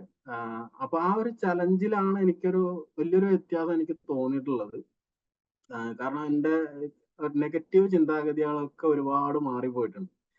അപ്പൊ ഇതിനിടയിൽ മുമ്പ് നടന്നുകൊണ്ടിരുന്ന ഒരു സിറ്റുവേഷൻ തന്നെ ഇതിനിടയിലേക്ക് കയറി വന്നിട്ടുണ്ടായിരുന്നു. അപ്പൊ ഞാൻ അതിനെ ഡീൽ ചെയ്ത രീതി, അതായത് അത് ആ ക്ലാസ്സിലൂടെ എനിക്ക് കിട്ടിയത് തന്നെയാണ്. നെഗറ്റീവ് ആണെന്ന് നമുക്ക് തോന്നിക്കഴിഞ്ഞാൽ നമ്മൾ ഒന്നുകിൽ അവിടെ നിന്ന് മാറി നിൽക്കുക, അല്ലെങ്കിൽ അതിനൊരു ആക്ഷൻ എടുക്കാണ്ട്. ആ കാര്യം അതായത് നമ്മുടെ മൈൻഡ് നമ്മളോട് തന്നെ പറയാം, അത് വരുന്നത് നെഗറ്റീവ് ആണ്, അതിന് റിപ്ലൈ ചെയ്യരുത്. അങ്ങനെയൊക്കെ ആ രീതിയൊക്കെ ഇപ്പൊ ഞാൻ റിയലൈസ് ചെയ്യുന്നുണ്ട് അങ്ങനെ പറയുന്നത്. അതുകൊണ്ട് തന്നെ ഈ ചെറിയൊരു ഇൻസിഡന്റ് ഉണ്ടായപ്പോ, വൈഫായിട്ടുള്ള ചെറിയ ഇൻസിഡന്റ് ഉണ്ടായപ്പോ ഞാൻ മിണ്ടാണ്ട് നിന്നു. സാരില്ല, ഞാൻ പിന്നെ പറയാം, ഇതാക്കാം, ആള് പറയുന്നത് കേട്ട് നിന്നു. അതങ്ങ് സ്മൂത്ത് ആയിട്ട് പോയി. പിറ്റേന്ന് രാവിലെ സ്മൂത്ത് ആയിട്ട് പോയെന്ന് വെച്ചാൽ അവളെ ദേഷ്യത്തിൽ അന്നേരം പറയുന്ന കുറച്ച് കാര്യങ്ങളൊക്കെ അവള് പോയി. അവള് പിന്നെയാണ് എന്നോട് പറയുന്നത്, ഞാനത് പറയുന്നത് ചിരിച്ചോണ്ടാ പറഞ്ഞത്. കാരണം അവൾ എന്നെ ചൂടാക്കണം എന്നായിരുന്നു അവളത്. എന്നെ എങ്ങനെയെങ്കിലും ഒന്ന് ട്രിഗർ ചെയ്യണം, എന്റെ ഇതിങ്ങനെ പുറത്തേക്ക് എടുക്കണം, ആ രീതിയായിരുന്നു അവള് വിചാരിച്ചു. പക്ഷെ ഞാൻ അത് സ്മൂത്ത് ആയിട്ട് ഹാൻഡിൽ ചെയ്തു. അപ്പൊ പിറ്റേന്ന് അവള് വിളിക്കുമ്പോ എന്നോട് പറഞ്ഞു, ചിരിച്ചോണ്ട് തന്നെയാ പറയുന്നത്, ഇന്നലത്തെ സിറ്റുവേഷൻ ഇങ്ങനെയെല്ലാം ഉണ്ടായിരുന്നു, ഇങ്ങനെയെല്ലാം ഉണ്ടായിട്ട് ഇതെങ്ങനെ, അത് നല്ല രീതിയിൽ ഹാൻഡിൽ ചെയ്തപ്പോ ഞാൻ പറഞ്ഞു, അത് ഞാൻ ആ PPT ചാലഞ്ച് ചെയ്യുന്നുണ്ട്, അതിലൂടെ എനിക്കിപ്പോ മനസ്സിലായി അത് നെഗറ്റീവാണ്, ഞാൻ ഒഴിവാക്കിയെന്ന് പറഞ്ഞു. അപ്പൊ അവൾ എന്നോട് പറയാ, ഇതേപോലെ തന്നെയാണ് മുമ്പ് ഉണ്ടായിട്ടുണ്ടായിരുന്നത്, അത് എനിക്കത് മനസ്സിലാക്കാൻ അന്ന് എനിക്ക് പറ്റിയിട്ടില്ല. അതിന് ഇപ്പൊ മനസ്സിലാക്കി തരാൻ വേണ്ടിയിട്ട് ഇപ്പൊ ഒരു സച്ചിൻ സാർ അവിടെ വേണ്ടി വന്നു എന്നുള്ള കാര്യം അവൾ എന്നോട് പറഞ്ഞതാണ്. അപ്പോ അതൊരു നല്ലൊരു എക്സ്പീരിയൻസ് ആണ്. കാരണം ആ മാറ്റം എനിക്കല്ല, മറ്റുള്ളവർക്ക് അത് റിഫ്ലക്ട് ആവുന്നുണ്ട്. എന്റെ കൂടെ നിൽക്കുന്നവർക്ക്, എല്ലാവർക്കും ഒന്നും ഞാൻ പറയുന്നില്ല, എന്റെ കൂടെ നിൽക്കുന്നവർക്ക് ആ ഒരു മാറ്റം റിഫ്ലക്ട് ആവുന്നുണ്ട്. അത് നല്ലൊരു എന്താ പറയാ, നല്ലൊരു തീരുമാനമാണ് ഞാൻ എടുത്തു എന്ന് എനിക്ക് തോന്നുന്നുണ്ട്. ആ, കാരണം ഒരുപാട് കാര്യങ്ങളെ പറ്റി എനിക്ക് പഠിക്കാൻ പറ്റുന്നുണ്ട്. ഞാൻ ആ വീക്കിലി മീറ്റിങ്ങിന് മാത്രമുള്ളത് ആണെങ്കിൽ ചിലപ്പോൾ ഇത്രയൊന്നും കാര്യങ്ങളെ പറ്റി ഇത്ര ഡീപ്പായിട്ടൊന്നും എനിക്കത് പഠിക്കാൻ പറ്റിയെന്ന് വരില്ല. കാരണം ഇത് സാറുമായിട്ട് ഡയറക്റ്റ് ഉള്ള സംസാരങ്ങൾ, സാറ് നമ്മൾ എന്താണെന്ന് ശരി വ്യക്തമായിട്ട് മനസ്സിലാക്കി. ഇപ്പൊ ഒരു ക്ലാസ് മുറി ആകുമ്പോൾ അങ്ങനെ എല്ലാവരെയും വ്യക്തമായിട്ട് മനസ്സിലാക്കാനൊന്നും പറ്റില്ല. അവർക്ക് എന്താണ് ഔട്ട്പുട്ട് കൊടുക്കേണ്ടത് അത് സാറ് മനസ്സിലാക്കി സാറ് കൊടുക്കുന്നു. പക്ഷെ ഇവിടെ അങ്ങനെയല്ല. ഇവിടെ നമ്മളെ പേഴ്സണലായിട്ട് നമുക്ക് എന്ത് തരത്തിലുള്ള ഔട്ട്പുട്ടാണ്, അല്ലെങ്കിൽ നമുക്ക് എന്ത് തരത്തിലുള്ള ഒരു ഇമ്പ്രൂവ്മെന്റ് ആണ് നമ്മളെ ലൈഫിൽ വരേണ്ടത്, ഏതൊക്കെ കാര്യങ്ങളാണ് പഠിപ്പിച്ചു കൊടുക്കുന്നത്, അത് വ്യക്തമായിട്ട് അതിനെപ്പറ്റി പറഞ്ഞിട്ട് അത് പഠിപ്പിച്ചു തരുന്നതോ എല്ലാ കാര്യങ്ങളും ഈ ക്ലാസ്സിൽ ഇപ്പോൾ ഇതുവരെയായിട്ട് നടന്നുകൊണ്ടിരിക്കുന്നുണ്ട്. ഭയങ്കരമായിട്ടുള്ളൊരു പോസിറ്റീവ് തന്നെയാണ്. ഇപ്പൊ കൂടെ ഉള്ളവരും നല്ല പോസിറ്റീവ് ചിന്താഗതിയുള്ള ആൾക്കാർ തന്നെയാണ്. ഡിഫറെന്റ് ഏജ് ഗ്രൂപ്പ് ആണെങ്കിൽ പോലും പലരും ഇപ്പൊ ഉള്ളവർ അങ്ങോട്ടും ഇങ്ങോട്ടും, പക്ഷെ അവര് മെന്റാലിറ്റി എന്ന് പറയുന്നത് ഭയങ്കര പോസിറ്റീവായിട്ട് ഫസ്റ്റ് സ്റ്റാർട്ടിങ്ങിൽ അവർക്ക് കണ്ട മാറ്റങ്ങൾ എന്നുള്ള, ഞാൻ എന്നെ മാത്രം വിലയിരുത്തുന്നതല്ല, അതിലുള്ള മറ്റുള്ളവരെയും കൂടി വിലയിരുത്തുന്നതാണ്. ഫസ്റ്റ് വന്നപ്പോൾ അവരിലുണ്ടായ മാറ്റങ്ങളല്ല, ആ ലേസ്നെസ്, നമ്മളെ കൊണ്ട് പറ്റുമോ എന്നുള്ള ചിന്താഗതി, അതൊക്കെ മാറി അവരൊക്കെ ഭയങ്കര ആക്റ്റീവായിട്ട് ഓരോ കാര്യങ്ങൾ ചെയ്യുന്നുണ്ട്. ചിലപ്പോൾ എന്താ പറയാ, അവരിങ്ങോട്ട് വന്ന് നമ്മളോട് ചോദിക്കും, ഇതെന്താ, ഇത് ചെയ്തോ, അത് ചെയ്തോ, ഇന്നത് പറഞ്ഞില്ല, ഇന്നത് പറഞ്ഞിട്ട്. കാരണം ആ ഒരു ടീം എന്നുള്ള രീതിയിൽ അങ്ങോട്ടും ഇങ്ങോട്ടും സപ്പോർട്ട് ചെയ്തിട്ട് കാര്യങ്ങൾ സംസാരിക്കാനൊക്കെ പറ്റുന്നുണ്ട്. അതും പോരാത്തതിന് എല്ലാവർക്കും ഒരു ലക്ഷ്യമുണ്ട് അതിൽ. ആ ലക്ഷ്യത്തിലേക്ക് വേണ്ടിയിട്ടുള്ള കാര്യങ്ങൾ അവർ ചെയ്യുന്നുണ്ട്. അതോടൊപ്പം തന്നെ അതിലുള്ള മറ്റുള്ളവരെ അങ്ങോട്ടും ഇങ്ങോട്ടും സപ്പോർട്ടും ചെയ്യുന്നുണ്ട്. അതൊക്കെ വലിയൊരു കാര്യമാണ്. നന്നായിട്ടുള്ള നല്ലൊരു എക്സ്പീരിയൻസ് ആണ്. എനിക്ക് പറയാനുള്ളതെന്ന് വെച്ചാൽ, നമ്മളിപ്പോ ഒരു ഐഫോൺ വാങ്ങുമ്പോഴും വേണ്ടെങ്കിൽ അല്ല, ആവശ്യമില്ലാത്ത കാര്യം എന്നല്ല പറയുന്നത്. നമ്മള് പൈസ സ്പെൻഡ് ചെയ്യും, മറ്റുള്ളവരെ കാണിക്കാൻ വേണ്ടിയിട്ടൊക്കെ സ്പെൻഡ് ചെയ്യുന്ന ഒരുപാട് ആൾക്കാരുണ്ട്. പൈസ ഉണ്ടായിട്ടും കാണിക്കാൻ വേണ്ടി. പൈസ ഇല്ലാത്തവരെ ഉണ്ടാവും, അത് ചിലവരുടെ സാഹചര്യം അങ്ങനെയായിരിക്കും. കാരണം ഇതിലേക്ക് വരാൻ ആഗ്രഹമുള്ള ആൾക്കാരുണ്ട്, അവരുടെ കയ്യിൽ പൈസ ഇല്ല എന്ന് പറഞ്ഞിട്ടുണ്ട്. അങ്ങനെ എന്നോട് പറഞ്ഞവരുണ്ട്. കാരണം ഞാൻ ഇതിൽ ചേർന്നു എന്ന് പറഞ്ഞപ്പോൾ എനിക്ക് പേഴ്സണലായിട്ട് മെസ്സേജ് അയച്ചവരുണ്ടായിരുന്നു, എന്നെ കൺഗ്രാറ്റ്സ് ചെയ്തവരുണ്ടായിരുന്നു. പക്ഷെ അവർക്കും ഭയങ്കരമായിട്ടുള്ള ആഗ്രഹമുണ്ട്. അവർ അടുത്ത വർഷത്തെ ഇതിലേക്ക് ചേരും എന്നുള്ള ഉറപ്പും, അല്ലെങ്കിൽ അതിലേക്കുള്ള തയ്യാറെടുപ്പും ചെയ്യുന്നവർ തന്നെയാണ്. അപ്പം ഈ ഉണ്ടായിട്ടും, എല്ലാ കാര്യങ്ങളും ഉണ്ടായിട്ടും ഇത് എനിക്ക് വേണോന്ന് ചിന്തിക്കുന്നവരോട് എനിക്ക് പറയാനുള്ളത് വെച്ചാൽ, നിങ്ങളിലേക്ക് ഇൻവെസ്റ്റ് ഒരിക്കലെങ്കിലും ഒന്ന് ചെയ്ത് നോക്കണം. അതിനുള്ള മാറ്റം നിങ്ങളിൽ എന്തായാലും ഉണ്ടാവും. അതാണ് എൻ്റെ ഒരു എക്സ്പീരിയൻസിലൂടെ. ഞാനിപ്പോ ചെയ്തതേ ഉള്ളൂ, എങ്കിലും കുറച്ച് വീക്കിലി മീറ്റിംഗ്സ് മാത്രമേ അറ്റൻഡ് ചെയ്തിട്ടുള്ളൂ. അതിലൂടെ തരുന്ന ടാസ്കുകളിലൂടെ എനിക്ക് ഉണ്ടാവുന്ന ചേഞ്ചസ് ഞാൻ അനുഭവിച്ചറിയുന്നുണ്ട്. അപ്പൊ അതുകൊണ്ട് തന്നെ ഇതൊരു നല്ലൊരു ചേഞ്ചസ് ആയിരിക്കും, അല്ലെങ്കിൽ നല്ലൊരു മാറ്റം എന്നിൽ കൊണ്ടുവരാൻ പറ്റും എന്ന് കരുതിയിട്ട് ഈ ഒരു വർഷം കൊണ്ട് ഞാൻ എൻ്റെ ലക്ഷ്യം നേടുന്നൊന്നുമല്ല. അങ്ങനെയല്ല. പക്ഷെ ആ ലക്ഷ്യത്തിലേക്ക് എത്താനുള്ള ഒരു മൈൻഡ് സെറ്റ് എനിക്ക് ഉണ്ടാവും എന്നുള്ളത് എനിക്ക് ഉറപ്പാണ്. കാരണം അതാണ്, മൈൻഡ് സെറ്റാണ് ഇമ്പോർട്ടന്റ്. ചിലപ്പോൾ നമ്മൾ ഒരു ഒരു വർഷം കൊണ്ട്, അല്ലെങ്കിൽ 2 വർഷം കൊണ്ടോ 3 വർഷം കൊണ്ടൊക്കെ ആയിരിക്കും നമ്മൾ എത്തുക. പക്ഷെ ആ ഒരു മൈൻഡ് സെറ്റ് ഒന്ന് പറയുന്ന കാര്യങ്ങൾ, നമ്മൾ ചിലപ്പോൾ 10 വർഷം കൊണ്ട് എത്തേണ്ട സ്ഥലത്ത് നമ്മൾ ചിലപ്പോൾ ഒരു 5 വർഷം കൊണ്ട് എത്താൻ പറ്റും. അതാണ് അതും വ്യക്തമായിട്ടുള്ള നല്ലൊരു ഗൈഡായിട്ടുള്ള ഒരു മെന്ററുടെ കൂടെ, ഇപ്പൊ സാറിന്റെ കൂടെ നിൽക്കാൻ പറ്റിയത്, അല്ലെങ്കിൽ സാറ് നമ്മളൊരു മെന്ററാണെന്ന് പറയാൻ പറ്റിയത് തന്നെ വലിയൊരു കാര്യമായിട്ട് ഞാൻ കാണുന്നു. അതുപോലുള്ള ഒരാള് നമ്മളെ കൂടെ ഉണ്ടെങ്കിൽ നമുക്ക് എത്തിപ്പെടാൻ പറ്റാത്ത സ്ഥലങ്ങളിൽ നമുക്കൊരു കൈത്താങ്ങായിട്ട് ഒരാളുണ്ടെങ്കിൽ നമ്മളെ ലക്ഷ്യങ്ങളിലേക്ക് എത്താൻ ഉള്ള ദൂരം കുറയുന്നുള്ളത് ഒരു വലിയൊരു സത്യമാണ്. ഇതിൽ ആരെങ്കിലും വരാൻ ആഗ്രഹിക്കുന്നുണ്ടെങ്കിൽ അവര് അതെന്തായാലും, കാരണം സാറിന്റെ എക്സ്പീരിയൻസും സാറിന്റെ നോളജും അതിലുപരി സാറിന്റെ ഇത്രയും വിലപ്പെട്ട ടൈമാണ് നമ്മളോട് സ്പെൻഡ് ചെയ്യുന്നത്. അപ്പം അതിനെ വെച്ച് നോക്കുകയാണെങ്കിൽ നമ്മൾ ചെയ്യുന്ന ഇൻവെസ്റ്റ്മെന്റ്, കാരണം അത് അത്ര വലിയൊരു എമൗണ്ട് ആയിരിക്കില്ല. കാരണം നമുക്കത് ഭാവിയിൽ ഉപകാരപ്പെടുന്നു മാത്രമാണ് എനിക്ക് ഈ ഒരു അവസരത്തിൽ പറയാനുള്ളത്. ഞാനത് ആക്ച്വലി ഉണ്ടല്ലോ, ഞാൻ ആക്ച്വലി മെന്റർഷിപ്പ് ഓൾറെഡി മുൻപ് ചെയ്യുന്നതാണ്. നമുക്ക് ഫ്രാഞ്ചൈസിയും കാര്യങ്ങളൊക്കെ ഉണ്ട്, അറിയാലോ. പക്ഷെ ഈ ഒരു 1 ഇയർ മെന്റർഷിപ്പ് എന്നുള്ളൊരു പ്ലാനിലോട്ട് വന്ന സമയത്ത് എൻ്റെ സൈഡിൽ നിന്ന് ഞാൻ എന്താ പ്ലാൻ ചെയ്യുന്നത് വെച്ച് കഴിഞ്ഞാൽ, എൻ്റെ കരിയറിൻ്റെ സ്റ്റാർട്ടിങ്ങിൽ എനിക്ക് കിട്ടാതെ പോയത് എന്താണോ അതാണ് ഞാൻ കൊടുക്കുന്നതെന്നൊരു തീരുമാനം എടുത്തായിരുന്നു. അഭിലാഷ് ആ സമയത്തും ആ മെൻറ്റർഷിപ്പ് അനൗൺസ് ചെയ്യുന്ന സമയത്ത് അഭിലാഷിൻ്റെ അടുത്ത് കമ്മ്യൂണിക്കേറ്റ് സമയത്ത് ചോദിച്ചൊരു ചോദ്യം ഇതാണ്: എനിക്ക് എന്ത് കിട്ടും ഇതിൽ നിന്ന്? ഞാൻ തിരിച്ചു കൊടുത്തൊരു ആൻസറാണ്. അഭിലാഷിൻ്റെ മൈൻഡ് സെറ്റിലാണ് ഞാൻ മാറ്റം വരുത്താനായിട്ട് പോകുന്നത്. ശരിക്കും നമ്മളൊരു ബിസിനസ് ചെയ്യുന്ന സമയത്ത് അല്ലെങ്കിൽ ഒരു കരിയർ സ്റ്റാർട്ട് ചെയ്യുന്ന സമയത്ത് ശരിക്കും ഇൻവെസ്റ്റ് ചെയ്യേണ്ടത് റൂട്ടിലായിരിക്കണം, നമ്മുടെ മൈൻഡ് സെറ്റിലായിരിക്കണം. അവിടെ ഇൻവെസ്റ്റ് ചെയ്തില്ലെങ്കിൽ നമ്മൾ എന്തൊക്കെ കെട്ടിപ്പൊക്കിയാലും ഒരു സമയത്ത് ചെറിയൊരു പ്രശ്നം വന്നാൽ മതി ഇതൊക്കെ പൊളിഞ്ഞു വീഴാനായിട്ട്. നമുക്കൊരു ആർട്ട് സ്കൂൾ സ്റ്റാർട്ട് ചെയ്യാൻ ഭയങ്കര എളുപ്പമാണ്. നല്ലൊരു സ്ഥലം കണ്ടുപിടിക്കുക, റെൻറ്റിന് എടുക്കുക, കുറച്ച് ഇൻറ്റീരിയർ വർക്ക് ചെയ്യുക, കുറച്ച് പ്രൊമോഷൻ കൊടുക്കുക, സ്റ്റുഡൻസ് വരും. പക്ഷെ അത് നടത്തുന്ന ആളുടെ മൈൻഡ് സെറ്റ് കറക്റ്റ് അല്ലെങ്കിൽ ഒരു നിമിഷം മതി ഇത്ര അധികം സെറ്റ് ചെയ്ത കാര്യങ്ങൾ പൊളിഞ്ഞു പോകാനായിട്ട്. ഒരു സെക്കൻഡ്, ഒരു ചെറിയ മിസ്റ്റേക്ക് മതി. അപ്പോൾ അവിടെയാണ് ഈ ഒരു മെൻറ്റർഷിപ്പ് ഞാൻ എൻ്റെ കരിയറിൽ ഇത്രയും ഗ്രോത്ത് ഉണ്ടാക്കിയത്. കുറേ വർഷങ്ങൾ ഒറ്റയ്ക്ക് സ്ട്രഗിൾ ചെയ്ത് കുറേ മിസ്റ്റേക്ക് വരുത്തി കുറേ ചെറിയ ചെറിയ സക്സസ് ഉണ്ടാക്കി അതിൽ നിന്നും പഠിച്ച് പിന്നീട് എൻ്റെ ലൈഫിൽ പല പല ഏരിയാസിൽ നല്ല നല്ല മെൻറ്റേഴ്സ് വന്നപ്പോഴാണ്. അപ്പോഴാണ് എനിക്ക് മെൻറ്റർഷിപ്പിൻ്റെ ഒരു ഇമ്പോർട്ടൻസ് മനസ്സിലായി. ഇപ്പോഴും ഞാൻ എൻ്റെ കയ്യിൽ ഒരു എമൗണ്ട് കിട്ടിക്കഴിഞ്ഞാൽ മെൻറ്റർഷിപ്പിനുള്ളത് മാറ്റി വെച്ചിട്ട് ഞാൻ ബാക്കി സ്പെൻഡ് ചെയ്യാറുള്ളൂ. പിന്നെ അഭിലാഷ് പറഞ്ഞ പോലെ തന്നെ നമ്മൾ ഒന്ന് ആലോചിച്ച് നോക്കിയാൽ മനസ്സിലാവും നമ്മൾ എത്ര എമൗണ്ട് നമ്മളിലേക്ക് സ്പെൻഡ് ചെയ്തു. നമ്മൾ കുറേ ഒരുപാട് എക്സ്പെൻസ് ഉണ്ടാക്കുന്നുണ്ട്, പക്ഷെ നമ്മുടെ ലക്ഷ്യങ്ങൾക്ക് വേണ്ടി എത്രത്തോളം സ്പെൻഡ് ചെയ്യുന്നുണ്ട് എന്നുള്ളതും ഒരു ചോദ്യം തന്നെയാണ്. ഇപ്പോൾ വീഡിയോ കാണുന്ന നമ്മുടെ സ്റ്റുഡൻസിനൊക്കെ സ്വയം ചോദിക്കാൻ പറ്റുന്നൊരു ചോദ്യമാണ്. നമുക്ക് 2 സെഗ്മെന്റും കൂടി ഒന്ന് കംപ്ലീറ്റ് ആക്കാം. ഒന്ന് നമുക്ക് ആർട്ട് വർക്കിനെ കുറിച്ച് സംസാരിക്കാം.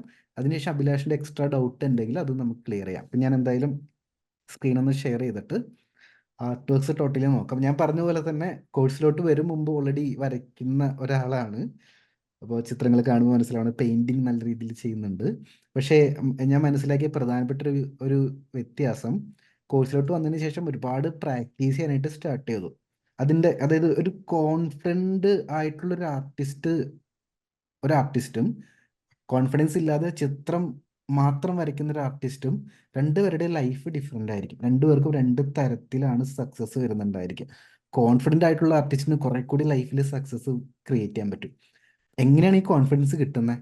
ഞാൻ ലൈഫിൽ ചെയ്യുന്ന കാര്യങ്ങൾ ശരിയാണ്, ഞാൻ കറക്റ്റ് പാതയിലൂടെയാണ് മുന്നോട്ട് പോകുന്നത്, അവിടെ നിന്നാണ് കോൺഫിഡൻസ് വരുന്നത്. അപ്പോൾ ഒരു ആർട്ട് സ്റ്റുഡൻറ്റ് എന്നുള്ള ലെവലിൽ നോക്കുന്ന സമയത്ത് ആ ഒരു സ്റ്റുഡൻറ്റ് നല്ല രീതിയിൽ പ്രാക്ടീസ് ചെയ്യുകയാണെങ്കിൽ, ഡെയിലി വരയ്ക്കുകയാണെങ്കിൽ, നമ്മൾ വിചാരിച്ച കാര്യങ്ങൾ കറക്റ്റായിട്ട് ഇപ്പോൾ ടൈം ടേബിൾ ഉണ്ടാക്കാന്ന് പറഞ്ഞില്ലേ, ടൈം ടേബിൾ ഉണ്ടാക്കി കറക്റ്റായിട്ട് ഫോളോ ചെയ്യുകയാണെങ്കിൽ ഇതിൻ്റെ അകത്തു നിന്നൊക്കെ നല്ലൊരു ഡോപ്പമൈൻ നമുക്ക് കിട്ടും, നല്ലൊരു കോൺഫിഡൻസ് നമുക്ക് കിട്ടും.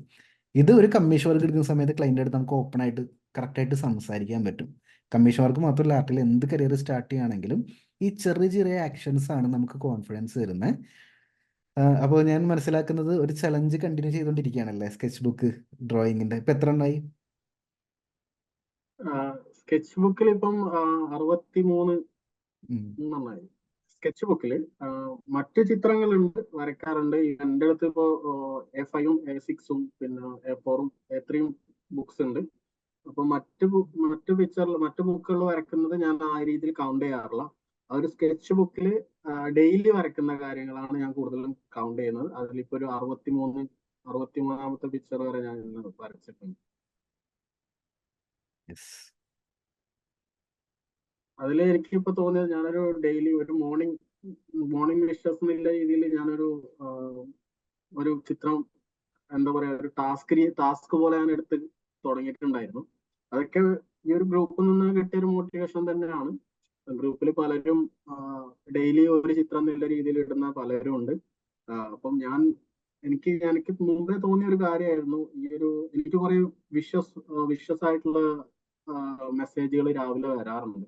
അത് ഫോട്ടോഷോപ്പിൽ എഡിറ്റ് ചെയ്തതായിരിക്കാം, അങ്ങനെയുള്ള പല പല ഫോട്ടോസുകളും, അല്ലെങ്കിൽ ഒരു പൂവ്, ഗുഡ് മോർണിംഗ്, സുപ്രഭാതം എന്നെല്ലാം പറഞ്ഞിട്ട് എനിക്ക് വരാറുണ്ട്. കൂടുതലും ഇപ്പം യങ്സ്റ്റേഴ്സ് ആയ അവരുടെ അടുത്തുനിന്നല്ല, എൻ്റെ ഒരു അച്ഛൻ്റെ അവരിപ്പോഴും അത് കണ്ടിന്യൂ ചെയ്യുന്ന ആൾക്കാരുണ്ട്. അത് നമ്മളെ പോലുള്ളവരൊക്കെ അത് സ്റ്റോപ്പ് ചെയ്തു. ശരിയാണ്, പക്ഷെ അത് കണ്ടിന്യൂ ചെയ്യുന്ന പല ആൾക്കാരുണ്ട്.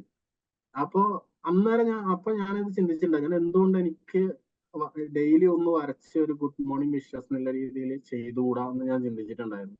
അങ്ങനെ ആ ഒരു ഇതിൽ നിന്ന് എന്റെ സ്കെച്ച് ബുക്കിലേക്ക് ഞാനത്, കാരണം ഒരു സ്കെച്ച് ബുക്ക് സാറിന്റെ ക്ലാസ്സിൽ പറയുന്നുണ്ട്, അപ്പൊ ആ രീതിയിൽ ഞാൻ സ്കെച്ച് ബുക്ക് സ്റ്റാർട്ട് ചെയ്തിട്ടുണ്ടായിരുന്നു. ആ പിക്ചേഴ്സ് എന്തുകൊണ്ട് എന്റെ സ്കെച്ച് ബുക്കിൽ ചെയ്തുകൂടാ എന്നുള്ള ഒരു ഇതിൽ ഞാൻ എന്റെ സ്കെച്ച് ബുക്കിൽ സ്റ്റാർട്ട് ചെയ്തു. ഓരോ പിക്ചർ ഓരോ ദിവസങ്ങൾ വരക്കും, നൈറ്റ് ഇരുന്നിട്ട് കിടക്കുന്നതിന് മുമ്പായിട്ട് ഞാൻ വരക്കും. അത് ഗുഡ് മോർണിംഗ് എഴുതിയിട്ട് അവിടെ വയ്ക്കും. മോർണിംഗിൽ ഞാനത് പോസ്റ്റ് ചെയ്യും. ഞാൻ പോസ്റ്റ് ചെയ്യുന്ന രീതി എന്ന് വെച്ചാൽ, ഞാൻ ഒന്ന് എൻ്റെ നമ്മളെ ഗ്രൂപ്പിൽ ഞാൻ ഇടാറുണ്ട്.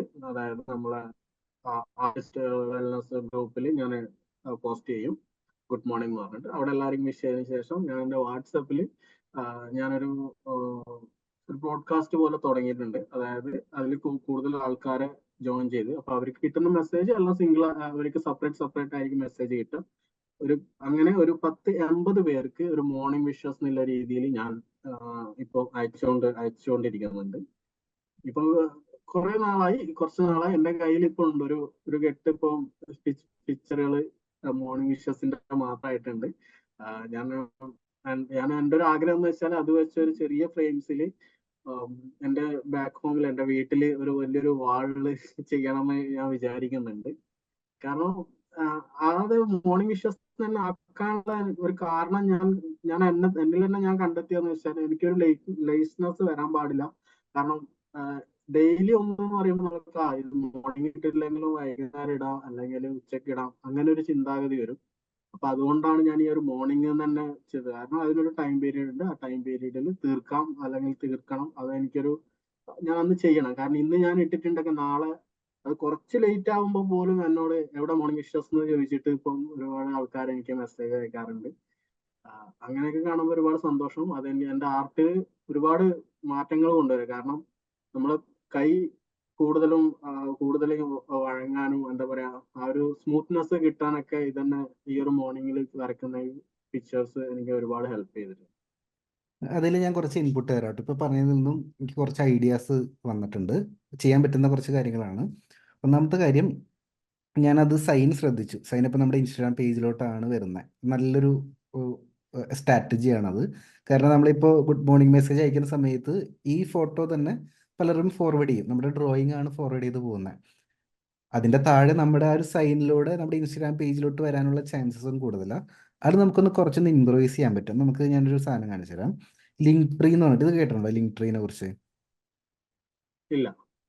ഇത് നമുക്ക് ഫ്രീ ആയിട്ട്, പ്രൈസിങ് ഉണ്ട്, പക്ഷേ ഇതിൻ്റെ ബേസിക് ഫീച്ചേഴ്സ് നമുക്ക് ഫ്രീ ആയിട്ട് യൂസ് ചെയ്യാൻ പറ്റുന്ന ഒരു പരിപാടിയാണ്. ഒന്നുമില്ല, നമ്മളൊരു ലിങ്ക് ജനറേറ്റ് ചെയ്യുന്നു. ഇപ്പോൾ ലിങ്ക് ട്രീ /അഭിലാഷ് എന്ന് പറഞ്ഞ ലിങ്ക് ജനറേറ്റ് ചെയ്യുന്നു. ആ ലിങ്കിൽ കയറി കഴിഞ്ഞാൽ ഒരു മിനി വെബ്സൈറ്റ് പോലെ നമുക്ക് ഇഷ്ടമുള്ള പോലെ ഇതിലേതെങ്കിലും ഒരു തീമിൽ നമുക്ക് ലിങ്ക് ഉണ്ടോ, ഇങ്ങനെ ആയിരിക്കും. അതിൽ കയറി കഴിഞ്ഞാൽ, സൈറ്റിൽ കയറി കഴിഞ്ഞാൽ ഇങ്ങനെ ആയിരിക്കും, മൊബൈൽ ഫ്രണ്ട്ലി ആയിരിക്കും, ഇങ്ങനെ ആയിരിക്കും കിട്ടുന്നുണ്ടായിരിക്കും. നമുക്ക് അതിൻ്റെ അകത്ത് എന്ത് ലിങ്ക് വേണമെങ്കിലും കൊടുക്കാൻ പറ്റും.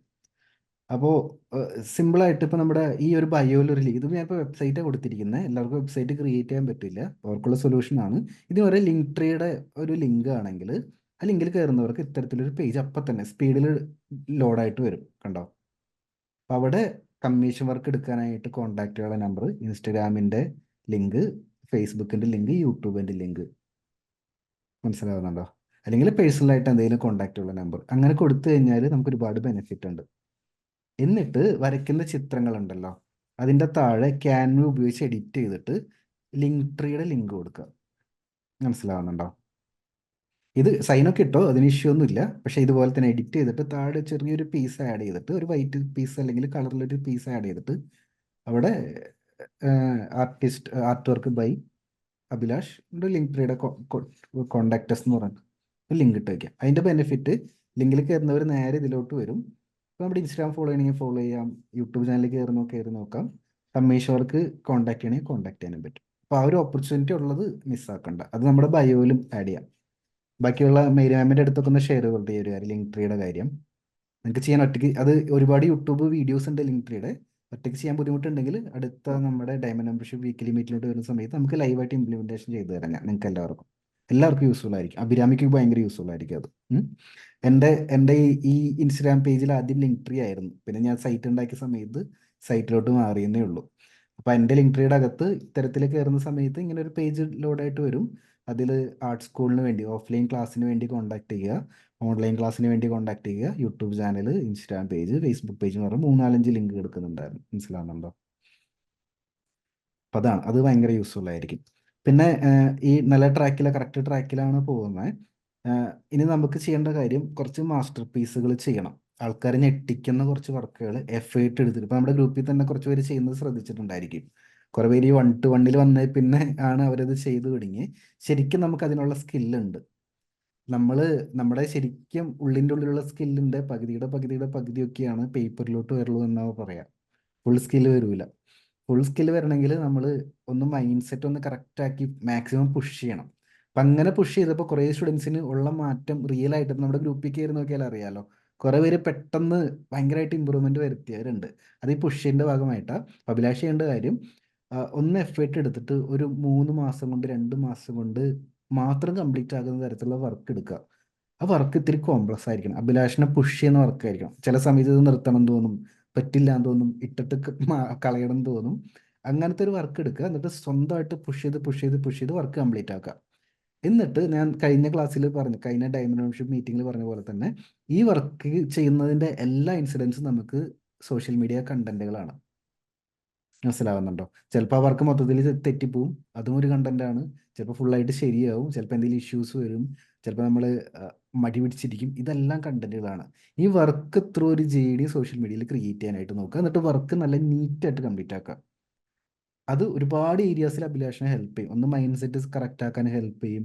പിന്നെ കമ്മീഷൻ വർക്ക് എടുക്കുന്നവർക്ക് നമ്മുടെ ഒരു പോർട്ട്ഫോളിയോ പോലെ ഞാൻ ചെയ്ത വർക്കാന്ന് പറഞ്ഞിട്ട് കാണിച്ചു കൊടുക്കുക. നല്ലൊരു വർക്ക് കാണിച്ചു കൊടുക്കാനായിട്ട് ഹെൽപ്പ് ചെയ്യും. സോഷ്യൽ മീഡിയ ബിൽഡ് ചെയ്യാനായിട്ട് ഹെൽപ്പ് ചെയ്യും. അപ്പം അങ്ങനെ ഒരു വർക്ക് ചെയ്യണം. പക്ഷേ ഡയമണ്ട് മെമ്പർഷിപ്പിലുള്ള കാരണം എന്നെയും കൂടി കാണിച്ചിട്ട് വേണം വർക്ക് സ്റ്റാർട്ട് ചെയ്യാനായിട്ട്. ഞാനും കൂടി കൺഫർമേഷൻ തരാം. ഒരിക്കലും എളുപ്പമുള്ള വർക്ക് ഞാൻ അപ്രൂവ് തരില്ല. അഭിലാഷ് സൈഡിൽ നിന്ന് കുറച്ച് റെഫറൻസ് പിക്ചർ എനിക്ക് താ, എന്നിട്ട് ഞാൻ എൻ്റെ സജഷനും കൂടി പറയാം. എന്നിട്ട് നമുക്ക് നല്ലൊരു വർക്ക് ലോക്ക് ചെയ്തിട്ട് അവിടെ നിന്ന് സ്റ്റാർട്ട് ചെയ്യുക. ചെയ്യുന്ന സമയത്ത് സൈസ് ഇതുവരെ ചെയ്യാത്ത, കൈ വെക്കാത്ത സൈസിൽ വേണം അത് ചെയ്യാനായിട്ട്. മനസ്സിലാവും? അപ്പോഴാണ് ചലഞ്ചിങ് ആവുള്ളൂ. ഇതുവരെ കൈ വെക്കാത്ത സൈസിൽ ചെയ്യുക, ടൈം എടുക്കുക. പിന്നെ ഓൾറെഡി ഡയമണ്ട് മെമ്പർഷിപ്പ് ഉള്ള കാരണം എപ്പോൾ വേണമെങ്കിലും കമ്മ്യൂണിക്കേറ്റ് ചെയ്യാം. എന്ത് ഇഷ്യൂ ഉണ്ടെങ്കിലും നമുക്ക് അപ്പോൾ തന്നെ സോൾവ് ചെയ്യാൻ പറ്റും. സോ ധൈര്യമായിട്ട് അത് സ്റ്റാർട്ട് ചെയ്യാം. പക്ഷെ ഇതൊരു പ്രസ്റ്റീജിയസ് വർക്ക് എന്ന് പറയും, ലെഗസി എന്നൊക്കെ പറയില്ല. ആ വാക്ക് കേട്ടോ, പൈതൃകം. അതായത് ചിലപ്പോൾ ഒരു വർക്കിലൂടെ ആയിരിക്കും നമ്മുടെ ഇത് മാറുന്നുണ്ടായിരിക്കും. അങ്ങനെ സ്വപ്നം കണ്ടൊരു വർക്ക് ചെയ്യണം. മനസ്സിലാവുന്നുണ്ടോ? ഞാൻ പലപ്പോഴും പണ്ടൊക്കെ എക്സിബിഷന് പങ്കെടുക്കുന്ന സമയത്ത് നമ്മൾ എക്സിബിഷന് പലപ്പോഴും അങ്ങനത്തെ വർക്കാണ് ചെയ്യുന്നത്. ഈ ഒരു വർക്കിലൂടെ ഞാൻ അറിയപ്പെടുന്നൊക്കെ ആഗ്രഹിച്ചിട്ട് എഫേർട്ട് എടുത്തിട്ടായിരിക്കും വർക്ക് ചെയ്യുന്നത്. അതിലൂടെ നമുക്ക് ഒരുപാട് കാര്യങ്ങൾ പഠിക്കാനുണ്ട്. അപ്പം അത് ചെയ്യാനുള്ള സമയമായി. അത് ചെയ്യാനാണ് ഞാൻ റെക്കമെൻഡ് ചെയ്യുന്നത്.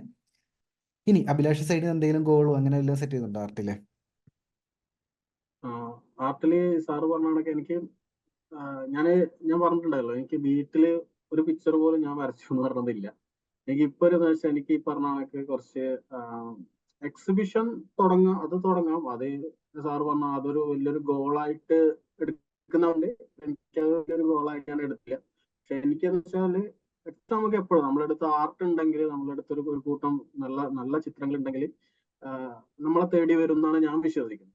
അതായത് അങ്ങനെ ഒരു ഓപ്പർച്യൂണിറ്റി നമ്മളെ തേടി വരും. പക്ഷെ ആ ഓപ്പർച്യൂണിറ്റി നമ്മളെ തേടി വരുമ്പോൾ നമ്മളെടുത്ത് ആ ഒരു ആർട്ട് നമ്മളെടുത്ത് ഉണ്ടായിരിക്കണം.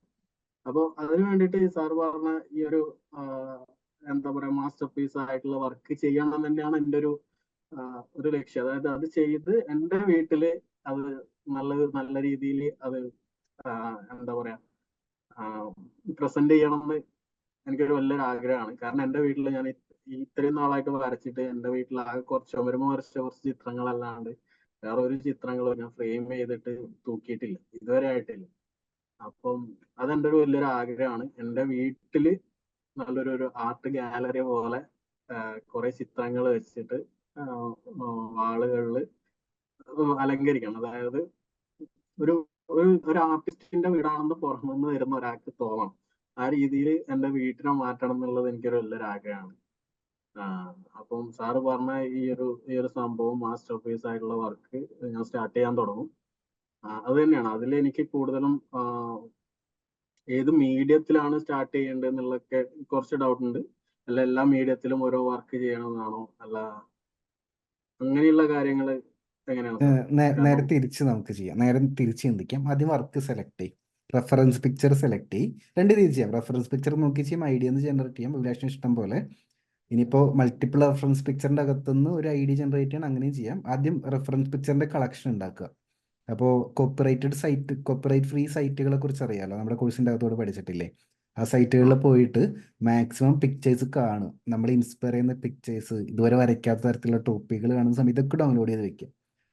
കുറച്ച് സമയം എടുക്കണം അതിന് വേണ്ടിയിട്ട്. ഇതൊക്കെ ഡൗൺലോഡ് ചെയ്ത് വെച്ചിട്ട് അപ്പോൾ ഒരു ഐഡിയ കിട്ടും. ചിലപ്പോൾ ഇത് വരച്ചാലെന്ന് തോന്നും, ചിലപ്പോൾ ഇത് രണ്ടും കമ്പൈൻ ചെയ്ത് വരച്ചാലെന്ന് തോന്നും. ഇത് ഞാനുമായിട്ട് വാട്സപ്പിൽ കമ്മ്യൂണിക്കേറ്റ് ചെയ്യാം. അപ്പോൾ ഞാൻ കറക്റ്റ് ഗൈഡൻസ് തരാം. എന്നിട്ടൊരു പിക്ചർ നമ്മൾ ലോക്ക് ചെയ്യുന്നു. അതിനുശേഷം മാത്രം നമ്മൾ ടൂൾസിനെ കുറിച്ച് ചിന്തിക്കുന്നുള്ളൂ. കാരണം അഭിലാഷ് ഓൾറെഡി മൾട്ടിപ്പിൾ ടൂൾസ് ചെയ്യുന്ന ഒരാളാണെന്ന് എനിക്കറിയാം. സോ ആദ്യം പിക്ചർ സെലക്ട് ചെയ്യുക. നമ്മുടെ ഔട്ട്പുട്ട് ശരിക്കും ആലോചിച്ച് നോക്ക്. നമ്മുടെ ഡ്രോയിങ് കാണുന്ന സാധാരണക്കാരനായ ഒരാൾക്ക് ടൂൾസിനെ കുറിച്ച് ആള് ബോധേഡല്ലല്ലോ. പിന്നെ എന്തിനാ നമ്മൾ വറി ചെയ്യുന്നത് അതിനെക്കുറിച്ച്? ആർട്ടിസ്റ്റിനാണ് ഏറ്റവും വലിയ ബുദ്ധിമുട്ട് ടൂൾസിനെ കുറിച്ച്. ശരിക്കും നമ്മൾ മാസ്റ്റർ പീസ് ചെയ്യുന്ന സമയത്ത് ടൂൾസിനെ കുറിച്ച് വറി ചെയ്യേണ്ട ആവശ്യമേ ഇല്ല. ഔട്ട്പുട്ടും മാത്രം ചിന്തിക്കുക. ഈ ഔട്ട്പുട്ട് കിട്ടാൻ ഞാൻ എന്തൊക്കെ യൂസ് ചെയ്യണമെന്ന് മാത്രം ആലോചിച്ചാൽ മതി. അപ്പം ആദ്യം ഔട്ട്പുട്ട് ഒന്ന് പ്ലാൻ ചെയ്യും. അത് ഫൈനലായി കഴിഞ്ഞാൽ പിന്നെ നമുക്ക് ഡിസ്കസ് ചെയ്ത് വേണ്ട ടൂൾസ് നമുക്ക് എടുക്കാം. ആ ഔട്ട്പുട്ടിൽ ഏറ്റവും ബെസ്റ്റ് ചിലപ്പോൾ ചില ചിത്രങ്ങൾ വാട്ടർ കളർ ചെയ്യുമ്പോഴായിരിക്കും ഭംഗിയുണ്ടായിരിക്കുക. ചില ചിത്രങ്ങൾ അക്രിലിക്കിലേക്കും, ചില ചിത്രങ്ങൾ ബ്ലാക്ക് ആൻഡ് വൈറ്റ്. ഇപ്പൊ നമ്മുടെ ബ്രഹ്മയുഗം സിനിമ ഇറങ്ങിയല്ലോ, ബ്ലാക്ക് ആൻഡ് വൈറ്റിലാണ് അത് വർക്കൗട്ട് ആവുക. അപ്പം അതേപോലെ നമ്മൾ വരയ്ക്കുന്ന ടോപ്പിക്ക് ഏതിലാണ് വർക്കൗട്ട് ആവുന്നത് അത് ഡിസൈഡ് ചെയ്തിട്ട് നമുക്ക് മുന്നോട്ട് പ്ലാൻ ചെയ്യാൻ പറ്റും. ധൃതി പിടിക്കേണ്ട, സ്ലോ പ്രോസസ്സാണ്. അപ്പോൾ അതൊരു പറഞ്ഞ പോലെ ഒരു പ്രസ്റ്റീജിയസ് വർക്ക് പോലെ വേണം കീപ്പ് ചെയ്തിട്ട് മുന്നോട്ട് പോകാനായിട്ട്. ഇനി എൻ്റെ അടുത്ത് എന്തെങ്കിലും ഡൗട്ടോ കാര്യങ്ങളോ, ഓൾറെഡി ഈ ടൈം മെമ്പർഷിപ്പ് ഉള്ള കാരണം ഡൗട്ട് അധികം ഉണ്ടാവില്ല. എന്നിരുന്നാൽ കൂടി എന്തെങ്കിലും ചോദിക്കാനുണ്ടോ? എന്നെ സംബന്ധിച്ച് എനിക്ക് കിട്ടിയ ഒരു സ്പെഷ്യൽ ഓപ്പർച്യൂണിറ്റിയാണ്. എന്നെ സംബന്ധിച്ച് എനിക്കും ബാക്കിയുള്ള രണ്ടുപേർക്കും കിട്ടിയൊരു സ്പെഷ്യൽ ആയിട്ടുള്ള ഒരു ഓപ്പർച്യൂണിറ്റിയാണ് സാറോട് കൂടുതൽ സമയം ഇങ്ങനെ ഫേസ് ടു ഫേസ് സംസാരിക്കാന്നുള്ളത്. അപ്പം നമ്മൾ കൂടുതൽ സംസാരിക്കാറുണ്ട്. കാര്യങ്ങള്, ഡൗട്ടുകളൊക്കെ അപ്പം ക്ലിയർ ചെയ്ത് പോകുന്നുണ്ട്. അപ്പോൾ എനിക്ക് കൂടുതൽ ഡൗട്ടൊന്നുമില്ല. ഉണ്ടാകുമ്പോഴും ചോദിക്കാനുള്ള ഒരു സ്പേസ് ഇപ്പൊ നമ്മുടെ അടുത്ത് ഡയമണ്ട് മെമ്പർഷിപ്പോട് എടുത്തത് കാരണം അങ്ങനെ ഒരു സ്പേസ് എനിക്കുണ്ട്. അപ്പൊ അതൊരു വലിയൊരു കാര്യമായിട്ട് തന്നെയാണ് ഞാൻ കാണുന്നത്. Thank you sir. യെസ്, ഒരുപാട് സന്തോഷം. എൻ്റെ സൈഡിൽ നിന്ന് ഞാനും ഈ പറഞ്ഞ പോലെ ഞാൻ വീടൊക്കെ മാറി സ്റ്റുഡിയോ ഒക്കെ വീണ്ടും റീബിൽഡ് ചെയ്തുകൊണ്ടിരിക്കുക. ഇവിടെ ഒരു ചെറിയൊരു സ്റ്റുഡിയോ വീടിൻ്റെ അകത്ത് തന്നെ സെറ്റ് ആയിട്ടുണ്ട്. ഇനി വീടിൻ്റെ പുറത്തൊരു ബിൽഡിംഗ് ഉണ്ട്, അങ്ങോട്ടേക്ക് മാറണം എന്നാണ് പ്ലാൻ. അപ്പോൾ ഇതൊക്കെ ഇതിൻ്റെ ഇൻഫർമേഷൻ ഒക്കെ നിങ്ങളായിട്ട് ഞാൻ ഷെയർ ചെയ്യുന്നുണ്ട്. കുറച്ച് പുതിയ മെറ്റീരിയൽസ് എടുക്കുന്നുണ്ട്. അപ്പോൾ ശരിക്കും ഈ സ്റ്റുഡിയോ മേക്കിങ്ങും എന്ന് പറയുന്നതും വളരെ ഇമ്പോർട്ടൻ്റ്. ഒരു മാസ്റ്റർ പീസ് ആർട്ട് വർക്ക് ചെയ്യുന്ന സമയത്ത് ഇത് വരയ്ക്കാനുള്ള സ്പേസ് നമ്മുടെ വീടിൻ്റെ അകത്ത് കാണില്ല. ഞാൻ നേരത്തെ പറഞ്ഞു വലിയൊരു ചിത്രമാണ് വരയ്ക്കേണ്ടത്. ഇപ്പോൾ വലിയൊരു ചിത്രം നമുക്ക് ആരോഗ്യ പ്രശ്നമില്ലാതെ വരയ്ക്കാൻ പറ്റണം. അപ്പം അതിനുള്ള ബോർഡും കാര്യങ്ങളൊക്കെ വേണ്ടി വരും. അതിനൊക്കെ ഇൻപുട്ട് നമുക്ക് ചെയ്യേണ്ടി വരും. അതൊക്കെ ഒന്ന് മനസ്സിൽ വെച്ചോളൂ കേട്ടോ. യെസ്, അപ്പോൾ നമ്മൾ കറക്റ്റ് ട്രാക്കിലാണ് പോകുന്നത്. അപ്പം ഇനി നമുക്ക് നെക്സ്റ്റ് ലെവലിലോട്ട് കയറണം. പിന്നെ കുറേ ക്ലാരിറ്റി ഇല്ലാത്ത കുറേ ഏരിയാസ് ഉണ്ടെന്ന് എനിക്കും അറിയാം, അഭിലാഷിനും അറിയാം. ഇതൊക്കെ നമ്മൾ കുറേ കാര്യങ്ങൾ ചെയ്യുന്തോറും ക്ലാരിറ്റി വരും. എന്നിട്ട് നമ്മുടെ ഫൈനൽ ഗോൾ എന്ന് പറയുന്നത് ഈ ഒരു വർഷം അവസാനിക്കുമ്പോഴേക്കും അഭിലാഷിന് എന്താണോ ചെയ്യേണ്ട ആവശ്യമുള്ളത് അത് കൃത്യമായിട്ട് അഭിലാഷിന് മനസ്സിലാവണം. അതിന് നല്ലൊരു സ്റ്റാർട്ടിങ് പോയിന്റ്, നല്ലൊരു ലോഞ്ച് അഭിലാഷിന് കിട്ടണം. അതാണ് നമ്മുടെ ഈ ഒരു ഗോൾ എന്ന് പറയുന്നത്. പിന്നെ എക്സിബിഷൻ്റെ കാര്യം ഇപ്പോൾ പറഞ്ഞതുകൊണ്ട് ബാക്കി രണ്ട് മെമ്പേഴ്സിൻ്റെ അടുത്ത് ചോദിച്ചു നോക്കിക്കോളൂ, അവർക്ക് എക്സിബിഷന് താല്പര്യം ഉണ്ടോയെന്ന്. ഉണ്ടെങ്കിൽ നമുക്കൊന്ന് ഡിസ്കസ് ചെയ്യാം അതിനെക്കുറിച്ച്. എക്സിബിഷൻ ശരിക്കും ഇപ്പോൾ വീഡിയോ കാണുന്ന ഒരുപാട് പേരുണ്ട്, ഇവരെങ്ങനെ എടുക്കണമെന്ന് അറിയില്ല. പക്ഷേ ഞാൻ ഓപ്പൺ ആയിട്ട് പറയാണ്, എക്സിബിഷൻ ഒരിക്കലും നിങ്ങളുടെ ലൈഫ് ടൈം ഗോളായിട്ട് ആർട്ടിൽ സെറ്റ് ചെയ്യേണ്ട ആവശ്യം ഈ കാലഘട്ടത്തിലില്ല. പണ്ടാണെങ്കിൽ ഞാൻ പിന്നെ സമ്മതിക്കായിരുന്നു. പക്ഷെ പലരും ആർട്ടിസ്റ്റുകളും ചെയ്യുന്ന മണ്ടത്തരം എന്താണെന്ന് വെച്ച് കഴിഞ്ഞാൽ ഇവർ എക്സിബിഷന് വേണ്ടി അങ്ങ് മരിച്ച് വർക്ക് ചെയ്ത് ഒരുപാട് ടൈമും ഒരുപാട് എഫേർട്ടും ഒരുപാട് പൈസയൊക്കെ ഇൻവെസ്റ്റ് ചെയ്ത് എന്നിട്ട് ലളിതകല അക്കാദമി അങ്ങനത്തെ സ്ഥലങ്ങളിൽ എക്സിബിഷൻ വെക്കും. ഇവിടെയൊക്കെ ഡെയിലി എക്സിബിഷൻ നടക്കുന്ന സ്ഥലങ്ങളാണ്. ഇവിടെ നിങ്ങളുടെ എക്സിബിഷൻ കൊണ്ടെന്ന് വെച്ചുകൊണ്ട് നിങ്ങൾ വിചാരിക്കുന്ന പോലെ വലിയ അത്ഭുതങ്ങളൊന്നും നിങ്ങൾക്കൊന്നും ക്രിയേറ്റ് ചെയ്യാനില്ല. അൺലെസ് നിങ്ങൾ അത്രയും മാർക്കറ്റിംഗ് അവിടെ സ്പെൻഡ് ചെയ്ത് അത്രയും ന്യൂസ് വാല്യൂ ക്രിയേറ്റ് ചെയ്യുന്നിടത്തോളം അത് ചെയ്യാതെ ഇവിടെ ചെയ്തിട്ട് യാതൊരു ബെനിഫിറ്റും ക്രിയേറ്റ് ചെയ്യില്ല. അപ്പോൾ എക്സിബിഷൻ അത്രയും ലൈഫ് ടൈം ഗോളായിട്ട് സെറ്റ് ചെയ്യേണ്ട ആവശ്യമില്ല. ആർട്ടിൽ ഇപ്പോഴത്തെ കാലഘട്ടത്തിൽ അതിനേക്കാളും ഒരുപാട് ഓപ്പർച്യൂണിറ്റിയുള്ള ഏരിയാസ് ഉണ്ട്. അത് ശരിക്കും അത് മനസ്സിലാക്കാനും അത് ഫോക്കസ്ഡ് ആയിട്ട് പോകാനും എക്സിബിഷൻ ഇതിൻ്റെ ഒപ്പം നമുക്ക് ഹാപ്പി ആയിട്ട് റിലാക്സ്ഡ് ആയിട്ട് ചെയ്യാൻ പറ്റുന്ന ഒരു പ്രോസസ്സാക്കി മാറ്റുകയാണെങ്കിൽ നല്ലതായിരിക്കും എന്നാണ് എൻ്റെ പേഴ്സണൽ ഒപ്പീനിയൻ. ഇതിനെ എതിർക്കാനായിട്ട് ഒരുപാട് പേരുണ്ടാവുമെന്ന് എനിക്കറിയാം. പക്ഷെ എൻ്റെ ഒരു എക്സ്പീരിയൻസിൽ ഇതാണ് ഞാൻ പലപ്പോഴും എൻ്റെ സ്റ്റുഡൻസിൻ്റെ അടുത്തും പറയാറുള്ളത്. ശരിക്കും ഒരു എക്സിബിഷൻ നടത്തുക എന്ന് പറയുന്നത് തന്നെ വളരെ ഈസി പ്രോസസ്സാണ്. അൺലെസ് നമ്മുടെ എനിക്കും ആ ഒരു രീതിയിൽ തന്നെയാണ് ഞാൻ മനസ്സിലാക്കിയത്. കാരണം അത് ഈ ഒരു ക്ലാസ്സിൽ വന്നതിന് ശേഷമാണ് ഇതിനെ പറ്റി കൂടുതൽ, കാരണം നമ്മളെ ഇത് ഫസ്റ്റ് കോൺഫിഡൻസ് അച്ചീവർ ആയ സുധീഷ് ബ്രോ ഇതിനിടയ്ക്ക് അവരെല്ലായിടത്ത് ഒരു എക്സിബിഷൻ കണ്ടക്ട് ചെയ്തു എന്ന് പറഞ്ഞിട്ട് നമ്മളെ ഗ്രൂപ്പിൽ പറഞ്ഞിട്ടുണ്ടായിരുന്നു. പുള്ളിനെ സംബന്ധിച്ച് പുള്ളി വരച്ച നല്ല ചിത്രങ്ങൾ ഒരുപാട് പുള്ളിന്റെ കയ്യിൽ ഉള്ളത് കൊണ്ട് പുള്ളീനെ തേടി വന്നതാണ് ആ എക്സിബിഷൻ. അതെ. അതായത് ഞാൻ വിശ്വസിക്കുന്ന വെച്ചാൽ നമ്മൾ ആർട്ടിനെ ഒരുപാട് സ്നേഹിക്കുക. അത് സാറ് പറഞ്ഞിട്ടുണ്ട്. കൂടുതൽ സ്നേഹിക്കുക, ആർട്ടിൽ കൂടുതൽ മനസ്സിലാക്കാൻ ശ്രമിക്കുക, കൂടുതൽ കാര്യങ്ങൾ പഠിക്കുക. നമ്മൾക്കുള്ള ഓപ്പർച്യൂണിറ്റീസ് ആർട്ട് നമ്മൾക്ക് കൊണ്ടുതരുന്നതാണ് ഞാൻ വിശ്വസിക്കുന്നത്. കാരണം പുള്ളി ഒരുപാട് ചിത്രങ്ങള് വരക്കാൻ ശ്രമിച്ചു, വരച്ച് നല്ല നല്ല ചിത്രങ്ങൾ വരച്ച് ഫ്രെയിം ചെയ്ത് സൂക്ഷിച്ചു. അപ്പോൾ അത് പുള്ളീന്റെ അടുത്ത് ഉള്ളത് കൊണ്ടാണ് പുള്ളിക്ക് അങ്ങനെ ഒരു ഓപ്പർച്യൂണിറ്റി പുള്ളിനെ തേടി വന്നതെന്നാണ് ഞാൻ വിശ്വസിക്കുന്നത്. അപ്പോൾ എപ്പോഴും ആർട്ടിന് ഇമ്പോർട്ടൻസ് കൊടുക്കുക, ആർട്ടിനെ സ്നേഹിക്കുക, ബാക്കിയുള്ള കാര്യങ്ങൾ അത് വരും. അത് ആർട്ട് കൊണ്ട് തരും. അത് ഞാനത് എക്സ്പീരിയൻസ് ചെയ്യുന്നുണ്ട്, എക്സ്പീരിയൻസ് ചെയ്തുകൊണ്ടിരിക്കുന്നുണ്ട്. കാരണം ചെയ്തിട്ടുണ്ട്. കാരണം ഒരു ജസ്റ്റ് ഒരു സിമ്പിൾ എക്സാമ്പിൾ തന്നെയാണ് എൻ്റെ ഒരു ബർത്ത്ഡേ റീസെന്റ് കഴിഞ്ഞിട്ടുണ്ടായിരുന്നു. അപ്പൊ ഇത്രയും വർഷങ്ങളായിട്ട് എനിക്ക് ഒരു ആർട്ടിൽ റിലേറ്റഡ് ആയിട്ടുള്ള ഒരു സാധനം എനിക്ക് ഗിഫ്റ്റ് കിട്ടിയിട്ടുണ്ടായിരുന്നു. കാരണം ഗിഫ്റ്റ് ഒക്കെ കിട്ടിയിട്ടുണ്ടായിരുന്നു. ഇപ്പൊ എന്താ പറയാ, ഇപ്പൊ വർക്ക് ചെയ്യുന്നിടത്താണെങ്കിലും അവർക്ക് ഗിഫ്റ്റ് ഒക്കെ തന്നിട്ടുണ്ടായിരുന്നു. പക്ഷെ ഒരിക്കലും ഒരു ആർട്ട് റിലേറ്റഡ് ആയിട്ടുള്ള സംഭവങ്ങൾ ആയിരുന്നില്ല. പക്ഷെ എനിക്ക് ഈ റീസെന്റ് കഴിഞ്ഞ ബർത്ത്ഡേക്ക് എനിക്ക് കിട്ടിയ മുഴുവൻ ഗിഫ്റ്റുകളും ആർട്ട് റിലേറ്റഡ് ആയിരുന്നു. നല്ല പെൻസിൽസ്, നല്ല ബ്രാൻഡഡ് പെൻസിൽസ്, കളേഴ്സ്, അങ്ങനെയുള്ള. അതായത് അതൊന്നും ഞാൻ എക്സ്പെക്ട് ചെയ്യുന്നില്ല. ഞാൻ മറ്റൊരാളാണ് എനിക്ക് വാങ്ങിക്കൊണ്ട് തരുന്നത്. കാരണം അതൊക്കെ ഞാൻ എന്റെ കയ്യിൽ നിന്ന് പൈസ എടുത്ത് വാങ്ങേണ്ട കാര്യമെന്ന് ചിന്തിക്കുന്ന ഒരാളാണ്. പക്ഷെ എന്നെ സംബന്ധിച്ച് ഞാനത് ആഗ്രഹിക്കുന്നു. അതായത് ഞാനിത് വാങ്ങണം എന്ന് വിചാരിച്ച സാധനം വരെ എനിക്ക് എന്റെ കയ്യിൽ കൊണ്ടുവന്നിട്ടുണ്ട്. അത് എന്തുകൊണ്ടാന്ന് വെച്ചാൽ ഞാനിപ്പം ഈ കണ്ടിന്യൂസ് ആയിട്ട് ആർട്ടില് വരയ്ക്കുന്നതും പോസ്റ്റ് ചെയ്യുന്നതും അതൊക്കെ അവര് കണ്ടോണ്ടിരിക്കുന്നുണ്ട്. അപ്പം ആ ഒരു ഇതിൽ നിന്നാണ് അവർക്ക് ഇങ്ങനെയുള്ള ഒരു സംഭവം കൊടുക്കാമെന്ന് അവർക്ക് ചിന്ത വന്നതും ഒക്കെ. ഞാൻ ഈ ആർട്ടിനെ അതുപോലെ ഇപ്പൊ ഇഷ്ടപ്പെടുന്നത് കൊണ്ടാണ്. കാരണം മുമ്പ് ഞാൻ ഇങ്ങനെയൊന്നും ചെയ്തിട്ടുണ്ടായിരുന്നില്ല. ഇപ്പൊ ഇഷ്ടപ്പെടുന്നതുകൊണ്ടാണ്. അതുപോലെ തന്നെ ഇങ്ങനെയുള്ള എക്സിബിഷൻസും കാര്യങ്ങളൊക്കെ ഞാൻ വിശ്വസിക്കുന്നത്, നിങ്ങൾ നല്ല ആർട്ട് ചെയ്തു വെക്കുവാണെങ്കിൽ എക്സിബിഷനൊക്കെ തന്നാലെ വരും. അത് ഒരാൾ നമ്മളെ അന്വേഷിച്ച് വരും. ഞാൻ ഇങ്ങനെ ഒരു എക്സിബിഷൻ ഉണ്ട്, പങ്കെടുക്കാൻ പറ്റുമോ എന്ന് ചോദിച്ചിട്ട് വരും എന്നുള്ളത് 100% ഉറപ്പാണ്. അതാണ് എന്റെയും സാറ് പറഞ്ഞ ആ ഒരു അഭിപ്രായത്തിൽ തന്നെയാണ് ഞാനും വിശ്വസിക്കുന്നത്. യെസ്, ഒരുപാട് സന്തോഷം. നമ്മൾ ഒരുപാട് ടൈം സ്പെൻഡ് ചെയ്തിട്ടുണ്ട്, ഒരുപാട് വാല്യുബിൾ ആയിട്ടുള്ള ഒരുപാട് ഇൻഫർമേഷൻ ഷെയർ ചെയ്തിട്ടുണ്ട്. വീഡിയോ കാണുന്നവരുണ്ടെങ്കിൽ റിപ്പീറ്റ് ചെയ്ത് കാണാനായിട്ട് നോക്കുക. കുറേ കാര്യങ്ങൾ നമ്മൾ ഇൻഡെപ്തിൽ സംസാരിച്ച് പോയിട്ടുണ്ട്, ചില കാര്യങ്ങൾ നമ്മൾ ടച്ച് ചെയ്ത് പോയിട്ടുണ്ട്. അപ്പം എന്തായാലും അഭിലാഷിനും ഈ ഒരു സെഷൻ ഉപകാരപ്രദമായെന്ന് വിശ്വസിക്കുന്നു. വീഡിയോ കാണുന്നവർക്കും തീർച്ചയായിട്ടും ഒരുപാട് കാര്യങ്ങൾ ഇൻസൈറ്റ് കിട്ടിയിട്ടുണ്ടായിരിക്കും. അപ്പോൾ ഞാൻ വൈൻഡപ്പ് ചെയ്യാം. നമുക്ക് അടുത്ത കോൺഫറൻസ് അച്ചീവ് ആവുന്ന സമയത്ത് വീണ്ടും ഇതുപോലെ 1-to-1 ഇരിക്കാം. ബാക്കി നമുക്ക് ഡയമണ്ട് മെമ്പർഷിപ്പ് മീറ്റിങ്ങിലും നമ്മുടെ നോർമൽ വീക്ക്ലി മീറ്റിങ്ങിലൊക്കെ നേരിട്ട് കാണാം. യെസ്, ഞാൻ വൈൻഡപ്പ് ചെയ്തോട്ടെ. Thank you sir. Thank you so much. Thank you and all the best. Thank you.